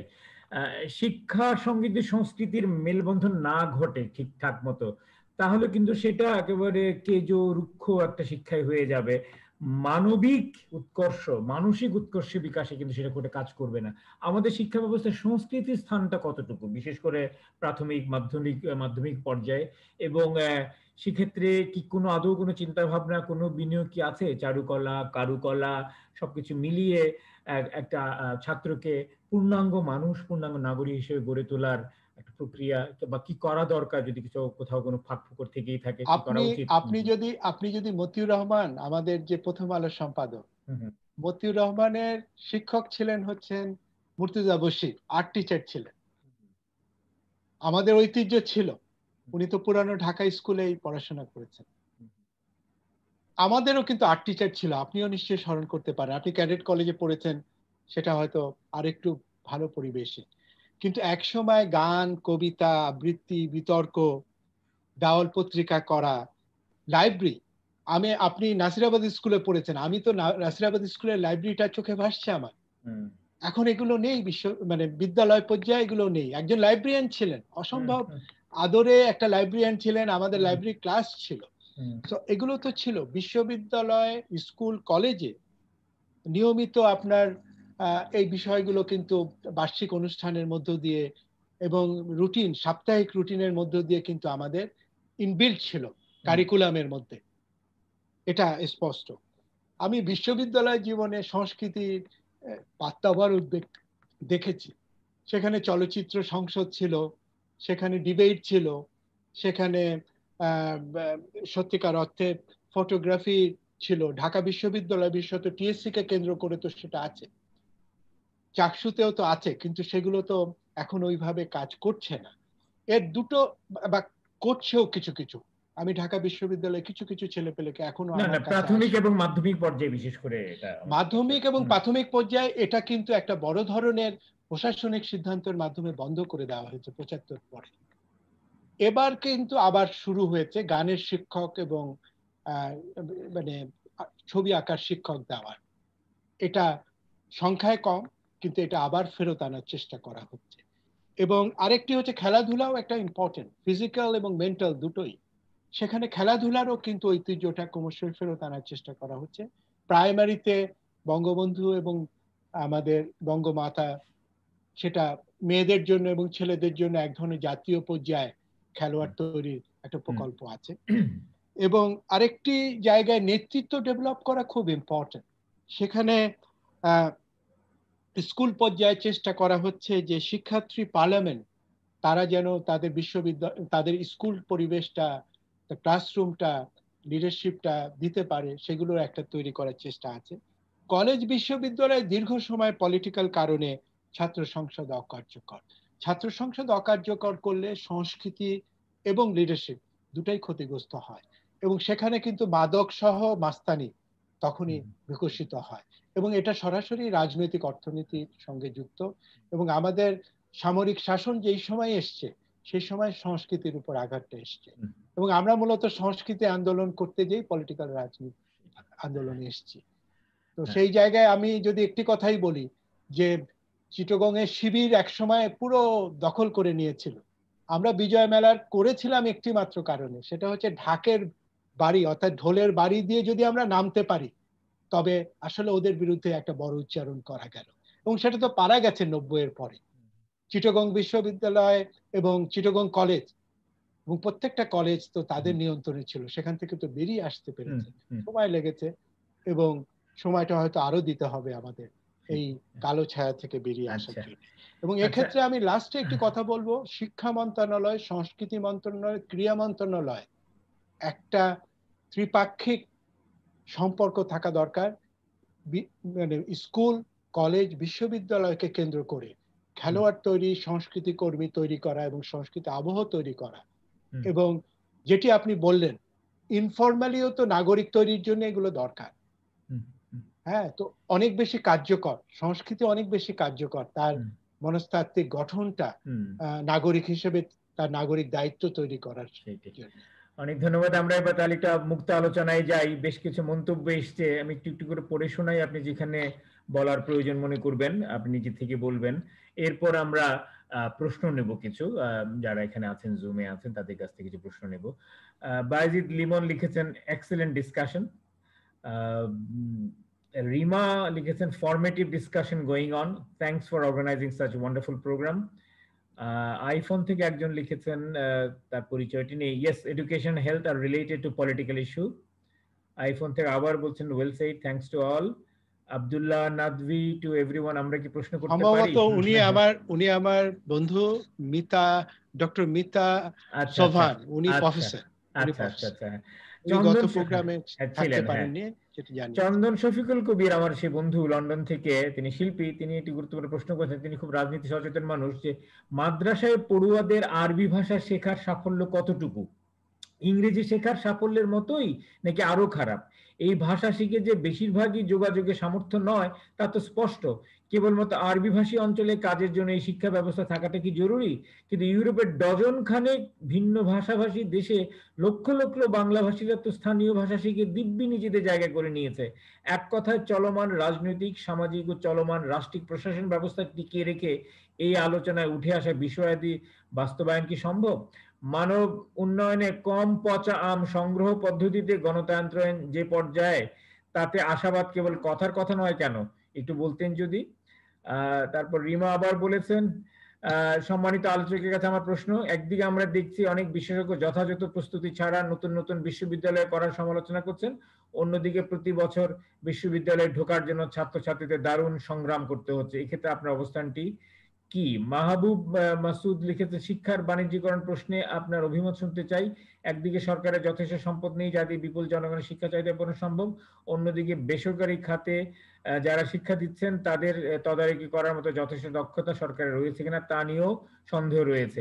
এই সবগুলো নিয়ে যদি একটু একসঙ্গে একটা উত্তর দিতেন আপনি, এরপর লাইভে আরো দুটো প্রশ্ন এসছে, আমি সেই দুটো আপনার সামনে তুলে ধরতাম।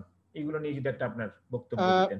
আমি নামগুলো হয়তো উল্লেখ না করেই সাধারণভাবে বলি। সেটা হচ্ছে ভাষা প্রশ্নে আমরা অলরেডি একটা কথা বলেছি যে 12 বছর ইংরেজি ভাষা শিখে সত্যিকার অর্থে যোগাযোগের ভাষা হিসেবে আমরা যথেষ্ট দক্ষতা দেখাতেই পারি না।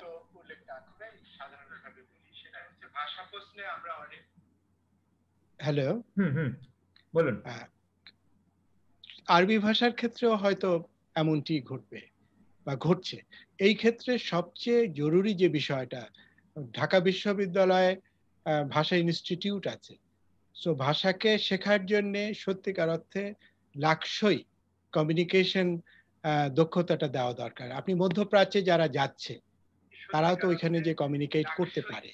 হ্যাঁ, এই আলম ভাই ইকো করছে।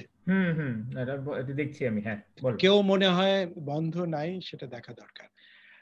আর প্রাইভেট ইউনিভার্সিটির ক্ষেত্রে যেটি জরুরি বলা, যে প্যান্ডামিকের সময় প্রায় 25টা বিশ্ববিদ্যালয়, 20টা 25টা, আমি সংখ্যাটা ঠিক বলতে পারছি না, ঠিক এরকম একটা রাউন্ড ফিগার অলরেডি কিন্তু বন্ধ করে দেওয়ার কথা জানিয়েছেন।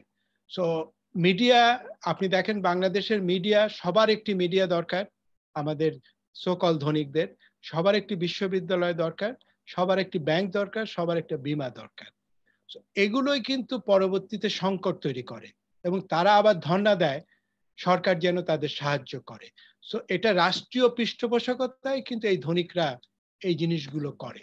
সো এটা রাজনৈতিক সিদ্ধান্ত যে আমরা সত্যিকার অর্থে এই সমস্ত সেবা খাতগুলোকে এ ধরনের অপচেষ্টা থেকে নিবৃত্ত করতে পারবো কিনা, এটা পলিসি ইস্যুস। এখানে সত্যিকার অর্থে রাজনৈতিকভাবে এই বিষয়টাকে মোকাবেলা করতে হবে। আমরা যারা বামপন্থা রাজনীতি করে আসা মানুষ, তাদের সবচেয়ে বড় ব্যর্থতা কি জানেন? এরাই সবচেয়ে বেশি সমবেত হয়েছে আমলাতন্ত্রে, এরাই সবচেয়ে বেশি ঘুষ নেয় এবং দুর্নীতিগ্রস্ত, এরাই একটি বড় অংশ চলে গেছে দেশের বাইরে এবং নিরাপদ দূরত্ব থেকে সত্যিকার অর্থে নসিহত করে। আমি যেটা মনে করি, সত্যিকার অর্থে আমি তো কোনো রাগঢাক করিনি, হিপোক্রেসি থেকে বেরিয়ে আসা। এবং শিক্ষা এবং স্বাস্থ্য হচ্ছে মানুষের জন্মগত অধিকার। আমাদের সংবিধানে এটাকে কিন্তু আইন করে জন্মগত অধিকার বলা হয়নি, সুযোগ রাখা হয়েছে। সো এটা একটা আইনের পর্যায়ে নিয়ে যেতে হলে এটার জন্য কিন্তু এখনো রাজনৈতিক সংগ্রামটা জারি রাখতে হবে। এবং মানের প্রশ্নে যদি বলেন, তবে সত্যিকার অর্থে বিদেশেও যে আপনারা যারা যান, public school and private school বলে একটি কথা আছে, সেখানে প্রাইভেট স্কুলের মান কিন্তু পাবলিক স্কুলের চেয়ে বড়। চোখ বুজে থাকা ঠিক না, বৈশ্বিক দৃষ্টিভঙ্গি থেকে আমাদের কিন্তু সবটাই দেখতে হবে এবং বাস্তবতার সঙ্গে মিলিয়ে আগাতে হবে। আমাদের স্বপ্নে যখন পোলাও রান্না করা যায়, আমরা কিন্তু পোলাও রান্নাটাই করি, কিন্তু সত্যিকার অর্থে দেশকে আগিয়ে নিতে হলে বাস্তবতাকে একটা একটা করে ইট গেঁথে আগাতে হয়।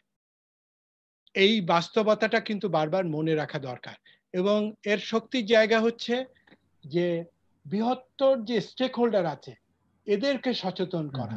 বাংলাদেশে শিক্ষা নিয়ে কিন্তু এই ডিসকোর্সে হয় না, ওই ছাত্ররাই শুধু রাজপথে থাকে, কিন্তু তাদের অভিভাবককে, প্রশাসককে, শিক্ষককে পুরো ব্যবস্থার সঙ্গে কিন্তু সম্পৃক্ত করা এবং এটাকে আমাদের জাতীয় উন্নয়নের অংশ হিসেবে, বিনিয়োগের প্রধান হিসাবে, পুটিং দ্য এডুকেশন ফার্স্ট, এটাকে ম্যান্ডেট করতে হবে। সেইটাই।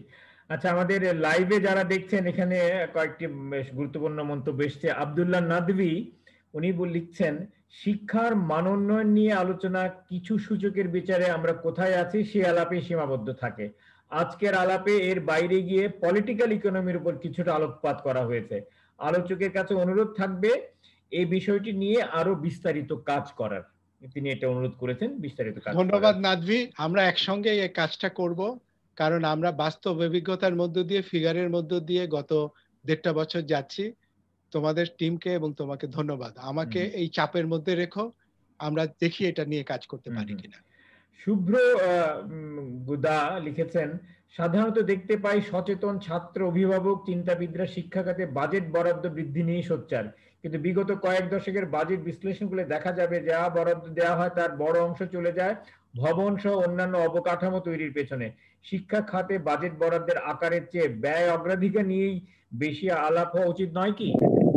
আমি যদি এই বিষয়টা বিশ্ববিদ্যালয়ের শিক্ষকদের তুলি, আপনারা সবাই তো শিক্ষিত এবং ট্রান্সপারেন্সি কথা বলেন, অ্যাকাউন্টেবিলিটির কথা বলেন। আপনারা প্রত্যেকটা বিশ্ববিদ্যালয়ে বাজেটকে জনপ্রকাশ্যে নিয়ে আসেন, ওয়েবসাইটে দিয়ে দেন।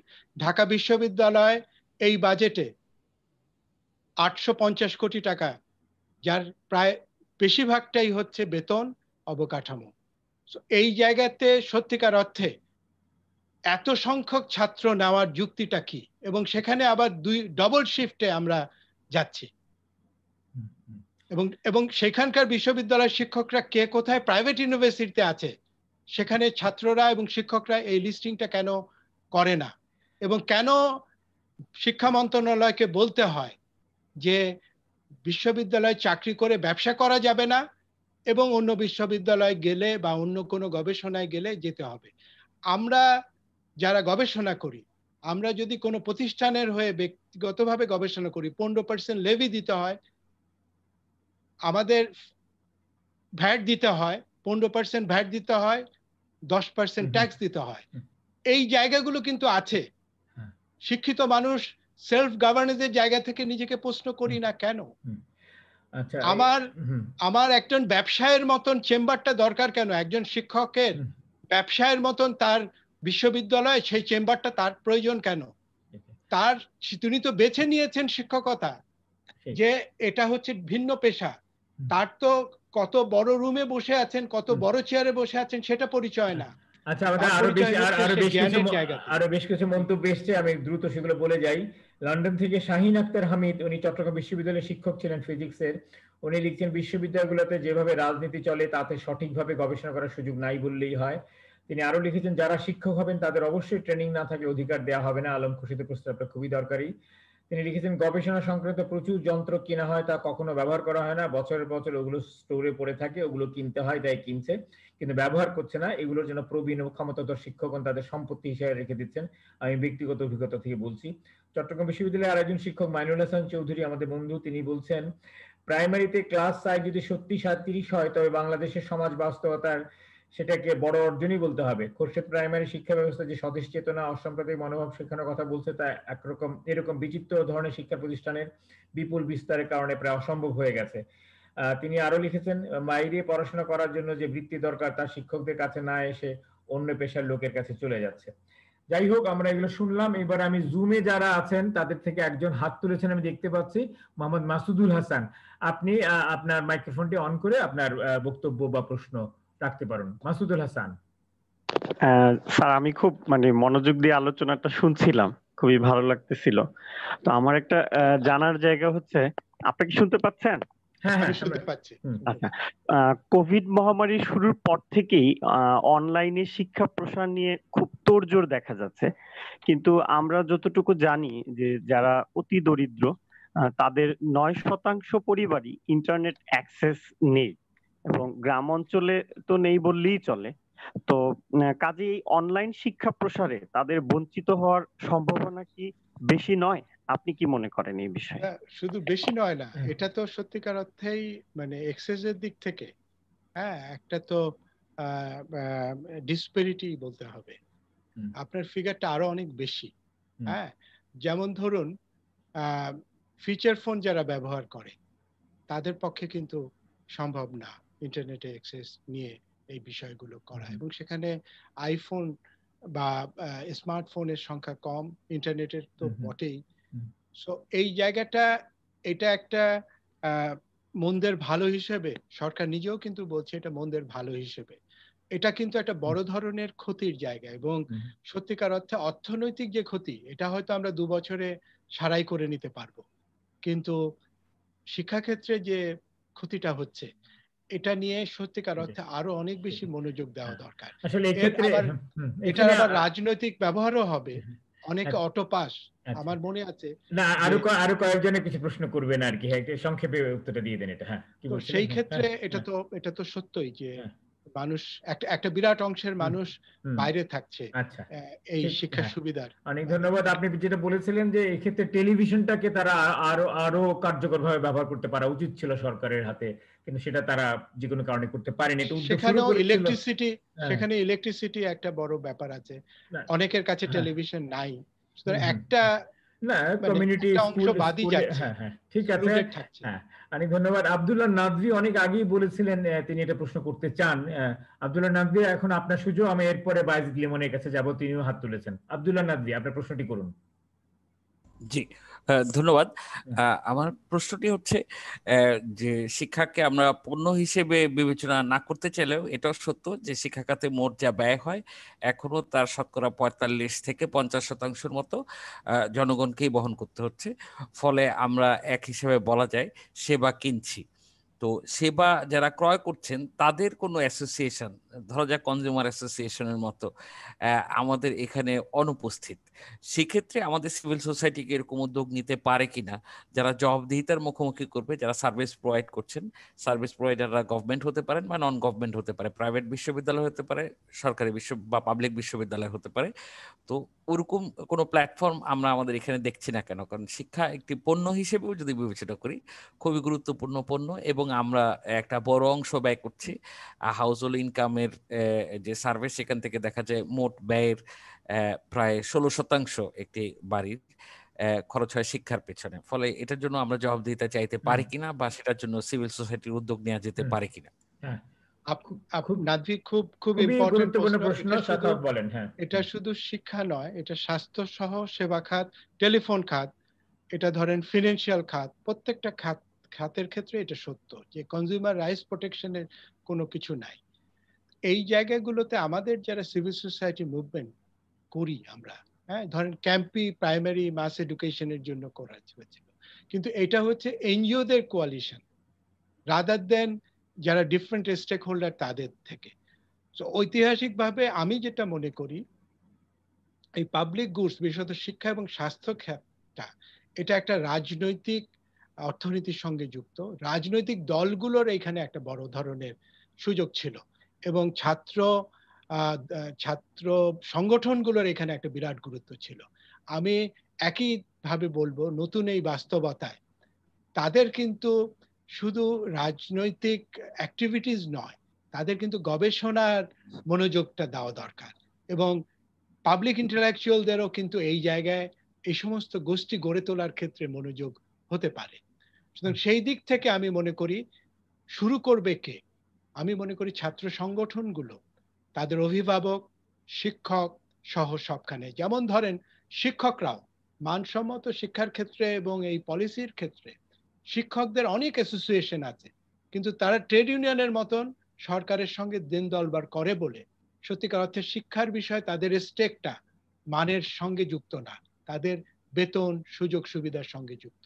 সুতরাং এখানে সত্যিকার অর্থে শিক্ষক, অভিভাবক অর্থাৎ কমিউনিটি এঙ্গেজমেন্টটার ঐতিহ্যটা নেই, সেটা গড়ে তোলাটা খুব জরুরি, এবং ছাত্ররাই পারে এখানে নতুন পরিস্থিতিতে এই বাণিজ্যিকরণের বিরুদ্ধে যদি সত্যিকার অর্থে প্রোটেস্ট করতে হয়, পরিসরটাকে বাড়াতে হবে, মানুষের অংশটাকে বাড়াতে হবে, ভয়েসটাকে তুলতে হবে। অনেক ধন্যবাদ। আসলে এবং সেটা করতে হবে তথ্য নিয়ে, এই রিসার্চ বেসড, ডেটা বেসড, এই সমস্ত জায়গাগুলো আর্গুমেন্ট করতে হবে। কারণ দেখেন, টু ইকোনমি থিওরি কিন্তু করেছিলেন সরকারি তথ্য দিয়ে, এই নাগরিক গোষ্ঠীকে সরকারের তথ্য দিয়ে এই ত্রুটিগুলো ধরে ধরে কিন্তু এই আর্গুমেন্ট গুলো। সাখাওয়াত, আমাদের সময় প্রায় শেষ হয়ে গেছে, একদমই শেষ। আমি আর দুই একটা প্রশ্ন নিয়ে শেষ করে দেব। এখানে আপনি যেমন বললেন ছাত্রদেরকে এগিয়ে আসতে হবে, সেটাও আমি নিজেও বারবারই বলে এসেছি অনেক বাম ছাত্র দলগুলোকে। যেমন টেক ব্যাক ওয়াল স্ট্রিট একটা মুভমেন্ট হয়েছিল, আমাদের একটা আন্দোলন, খুবই জরুরি টেক ব্যাক ইউনিভার্সিটিজ গুলো নিয়ন্ত্রণ নিজেদের হাতে না নেওয়া পর্যন্ত আমার মনে হয় এই জায়গায় খুব বেশি 60-এর দশকে হয়েছে। হ্যাঁ, সেটাই 60-এর করতে হবে। দশকে ছাত্র তাহলে বিদ্রোহ হয়েছে। অন্তত বাম ছাত্র দলগুলো আর কিছু না পারুক, অন্তত বিশ্ববিদ্যালয়গুলোতে তাদের কর্তৃত্ব, তাদের নিয়ন্ত্রণ প্রতিষ্ঠা করা দরকার। বায়েজিদ লিমন হাত তুলেছেন, আপনি আপনার প্রশ্নটা করেন, খুব সংক্ষেপে প্রশ্নটা করুন প্লিজ, আমাদের অনুষ্ঠান প্রায় সময় প্রায় শেষ। জি হ্যাঁ, শোনা যাচ্ছে।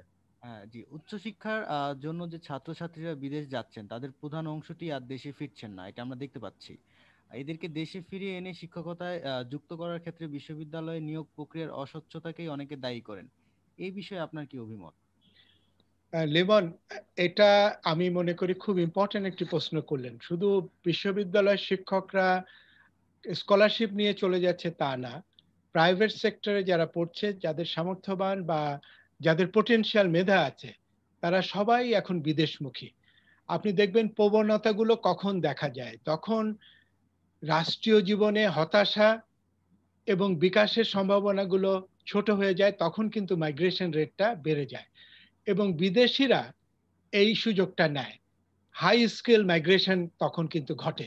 আপনি এক্ষেত্রে কিছু ভালো উদাহরণ আছে। মালয়েশিয়ার মাহাতি যখন তিনি ক্ষমতায় এসেছিলেন, তখন প্রতি রাতে উনি কিন্তু দেশের বাইরে থাকা এক্সপার্টদের সঙ্গে যোগাযোগ করতেন এবং তাদেরকে ফেরত আনার সুযোগ তৈরি করেছেন। সো আমাদের দেশেও কিন্তু এখন একটা বিরাট শক্তিশালী ইমিগ্রেন্ট আছেন, যারা বিভিন্ন ক্ষেত্রে আন্তর্জাতিক মানের এবং তারা দেশকে গড়ে তুলতে অবদান রাখতে পারেন, বিনিয়োগকারী হিসেবে, এক্সপার্ট হিসেবে, পরিকল্পনাকারী হিসেবে, ট্রান্সফরমেটিভ কালচার বিল্ড করার ক্ষেত্রে। আমি মনে করি নেতৃস্থানীয় পর্যায় থেকে এবং প্রাইম মিনিস্টারের ব্যক্তিগতভাবে কিছু চেষ্টা আছে, কিছু কিছু লোক যে ফেরত আসেনি তা নয়। আমি একটা ভালো উদাহরণ দেই। বাংলাদেশের টেলিকমিউনিকেশন সেক্টরে বিল্ড করে দিয়েছে যে মানুষটি, সেটা হচ্ছে ইকবাল কাদের। সে কিন্তু একজন আমেরিকাতে নাগরিক, হার্ভার্ডে পড়াচ্ছে। আমি গত ইয়েতেও বলেছিলাম, তারই ছোট ভাই ইকবাল কাদের, কামাল কাদের, সে কিন্তু বিকাশটা ঘটেছে প্রায় 12 বছর। আমি এই খাতের গবেষণার কারণে আবার অনেকে আসছে এই সুযোগ নিতে, এক্স অর ওয়াই দল, তার দল এখন ক্ষমতায় এসছে, সে এই দলের সুবিধা নিয়ে এই টাকাটা আবার বাইরে পাঠিয়ে দিচ্ছে। ঠিক আছে, এই কথাগুলো কিন্তু পরে বলবো। আমাদের ভালো দৃষ্টান্তগুলোকে নিতে হবে এবং সত্যিকার অর্থে নৈতিকতার উপরে দেশটাকে যদি আমরা নিয়ে যেতে পারি, আবারও এরা ফেরত আসবে, নিজের দেশটাকে, নিজের মাটাকে যত্ন দেওয়া উচিত। এবং এটা একটা উজ্জ্বল উদাহরণ আমাদের পাশের দেশে আমরা দেখেছি, এনআরআই, ওরা এসে একেবারে পাল্টে দিয়েছে গোটা ব্যাপারটা এবং ব্রেন ড্রেনটাই হবে হচ্ছে রিভার্স হয়ে গেছে। হ্যাঁ, হিউম্যান ক্যাপিটাল, তারা হিউম্যান ক্যাপিটাল। আমরা শেষ করব। এখানে আমার বন্ধু অনিল ব্যানার্জি আছেন, আমি শুধু জানতে চাইবো তিনি কিছু বলতে চান কিনা। অনিল, আপনার কিছু মন্তব্য বা প্রশ্ন আছে? না, আমি ধন্যবাদ জানাতে চাই সাগত ভাইকে চমৎকার আলোচনার জন্য। কিন্তু আমি সত্যি এত প্রবলেম শুনে আমার মাথাটা আসলে ঝিমঝিম করছে যে আসলেই কি আমরা এই কোনোদিন পারবো আসলে এইসব এত প্রবলেম, মানে সব জায়গায় ত্রুটি, সব জায়গায় বিচ্যুতি, মানে মাঝে মাঝে হতাশ হয়ে যায় আর কি। তো তারপরেও তো আশা রাখতেই হবে, কিন্তু আসলে কি এগুলি রিপেয়ার করা সম্ভব কিনা আমি জানি না। প্রত্যেকটা জায়গাতেই ত্রুটি এবং বিরাট সমস্যা, পাথরের মতো, জগদ্দল পাথরের মতো বসে আছে আমাদের বুকে চেপে। আমার মাথা আসলে সত্যি ঝিমঝিম করছে। মানে সাগত ভাই, আমি জানি না কিছু আশার বাড়ি যদি শোনাতে পারেন। আমি অনিল দা শুধু একটি কথা বলি, সেটা হচ্ছে অদম্য শিক্ষার্থী প্রত্যেকবার ম্যাট্রিক পরীক্ষার পরে, এসএসসি পরীক্ষার পরে, এইচএসসির পরে এবং ক্ষেত্র বিশেষে বিসিএস এর পরে এখন কিছু অচেনা মুখকে দেখবেন, রিক্সাওয়ালার ছেলে বা মেয়েটি, কিংবা দেখবেন তরকারি আলার ছেলেটি অথবা কাজের বোয়ার মেয়েটি অথবা ছেলেটি। এরাই বাংলাদেশটাকে বাঁচিয়ে রেখেছে, এরাই বাংলাদেশটাকে বাঁচিয়ে রাখবে, কারণ এদের শেকড় এখানে, এরা টাকাটা এখানেই পাঠাবে বিদেশে গেলে। কারা পাঠাবে না? যারা শেকড়টাকে তুলে নিয়ে বাইরে ডলার করে নিয়ে যাচ্ছে, পাউন্ড করে নিয়ে যাচ্ছে। ডিসপ্যারিটি অ্যাসপেক্ট থেকে, পলিটিক্যাল ইকোনমি অ্যাসপেক্ট থেকে এই কথাটাও ভাবতে হবে। যারা পাবলিক বিশ্ববিদ্যালয়ে পড়ে বাইরে যাচ্ছেন তারা তাদের আত্মার কাছে প্রশ্ন করবেন, আপনি আপনার ঋণটা শোধ করে গেলেন কিনা, যেটুক নিয়েছেন সেটুক থেকে একটা পয়সা বেশি দিয়ে গেলেন কিনা। এটা বলেই শেষ করব। আমি মনে করি বাংলাদেশ আগাবে, কারণ বাংলাদেশের মানুষগুলো শেষ পর্যন্ত এখানেই থাকবে। সবাই তো আমরা বাইরে যেতে পারবো না, এবং যত আশা হবে তত দেখবেন যারা বাইরে দ্বিতীয় শ্রেণীর নাগরিক হিসেবে নিজেদের অধিবাসিত করেছে তারাও ফেরত আসবে। প্রত্যেক ঘরে ঘরেই তো এরকম মানুষ আছে। আমার ভাইটিও তো আমেরিকায় বাস করছে, আমারও অস্ট্রেলিয়া যাওয়ার সুযোগ আছে, আমারও কানাডায় যাওয়ার সুযোগ আছে, আমারও আমেরিকা যাওয়ার সুযোগ আছে। আচ্ছা, কেউ কেউ আমরা যাই না, কেউ কেউ যাই আবার ফেরত আসি, এবং এটার জন্য কাউকে দোষারোপ করার সুযোগ নেই। রাজনৈতিক নেতৃত্বকে আমি বলবো ভরসার জায়গায় তৈরি করতে হবে। ভরসা দেখালেই সবাই ছুটে আসবে তার মায়ের যত্ন নিতে, এবং এর জন্য আমাদের সবাইকে মিলে কাজ করতে হবে, সবাইকে মিলে কাজ করতে হবে, এবং আশা হতে হলে চলবে না। যার যেখান থেকে যতখানি প্রয়োজন। আমরা এগিয়েছি তো 50 বছরে, তো এগিয়েছি না, পিছিয়েছি, অনেক কিছু হারিয়েছি আমরা, কিন্তু বাকিটুকু যদি সত্যি সত্যি যে যৌক্তিক পরিণতিতে পৌঁছতে যাই, আমাদেরকে সবাই মিলে সংগঠিত হয়ে সোচ্চার হতে হবে, এবং যার যার যেটুকু দায়িত্ব সেটুকু পালন করতে হবে। আমার মনে হয় তাহলে আমরা হয়তোবা অদূর ভবিষ্যতে আমাদের কাঙ্ক্ষিত গন্তব্যে পৌঁছে যাব। শেষ একটি মন্তব্য এসছেন, ওই যে যিনি চিকিৎসক আইফোন ব্যবহার করছেন তিনি বলেছেন, স্বাস্থ্য শিক্ষা ব্যবস্থাটিও বেশ নাজুক পরিস্থিতিতে পতিত, বেসিক সাবজেক্টে শিক্ষকের প্রকট অভাব। এটা একটা বড় সমস্যা। তো আজকে আমরা মোটামুটি সবকিছু নিয়ে আলোচনা করলাম, ছুঁয়ে গেলাম, কিছু উত্তরণের পথও আমরা দেখাতে পেরেছেন আমাদের আলোচক, আমরা নিজেরাও অনেক কিছু বুঝতে পেরেছি। হয়তোবা সবারই সম্মিলিত অংশগ্রহণ, সম্মিলিত আজকে সবচেয়ে বেশি পার্টিসিপেশন, সুতরাং এডুকেশন পুটিং দ্য ফার্স্ট। হ্যাঁ, তা আমি সাখাওয়াতকে বলবো তার শেষ মন্তব্যের মাধ্যমে আজকের অনুষ্ঠান এখানে ইতি টানতে। আমরা আবারও মিলিত হব আগামী মঙ্গলবার 17 তারিখ, 17 নভেম্বর রাত 10টায়। সাখাওয়াত, শেষ সংক্ষেপে শেষ বক্তব্য। গদ্যের মানুষটি এখন কবি হয়ে উঠবে, এবং আজকে সত্যি সারপ্রাইজ। সেটা হচ্ছে, আমি বলেছিলাম যে একমাত্র মানে পরিচিত জনের মধ্যে কবি হিসেবে খোরশেদ ভাই জানেন আমি কবিতা লিখি। এটা তাকে উদ্দেশ্য করে লেখা। কবিতাটির নাম কবি, উৎসর্গ প্রিয় বরেশু কবি লেখক আলম খোরশেদকে। একেবারে 82-তে লেখা, 15/5/82 চিটাগংয়ে বসে। কবিরা কাঁদতে পারে না নোনা জলের জল ফেলে, কবিরা কাঁদে নিজের গোপন মনে। এই গোপন কান্নার স্বর ভাষায় কি তবে কবিতা? কবির মনের গহীন সেই স্বপ্নের নামই কবিতা। কবি কবিতায় ফোটায় তার দুঃখ, স্বপ্ন, সুখ আর আনন্দ। এই দুঃখ আর স্বপ্নের আড়ালে থাকে সময়ের ছাপ, থাকে স্বদেশের প্রতিকৃতি।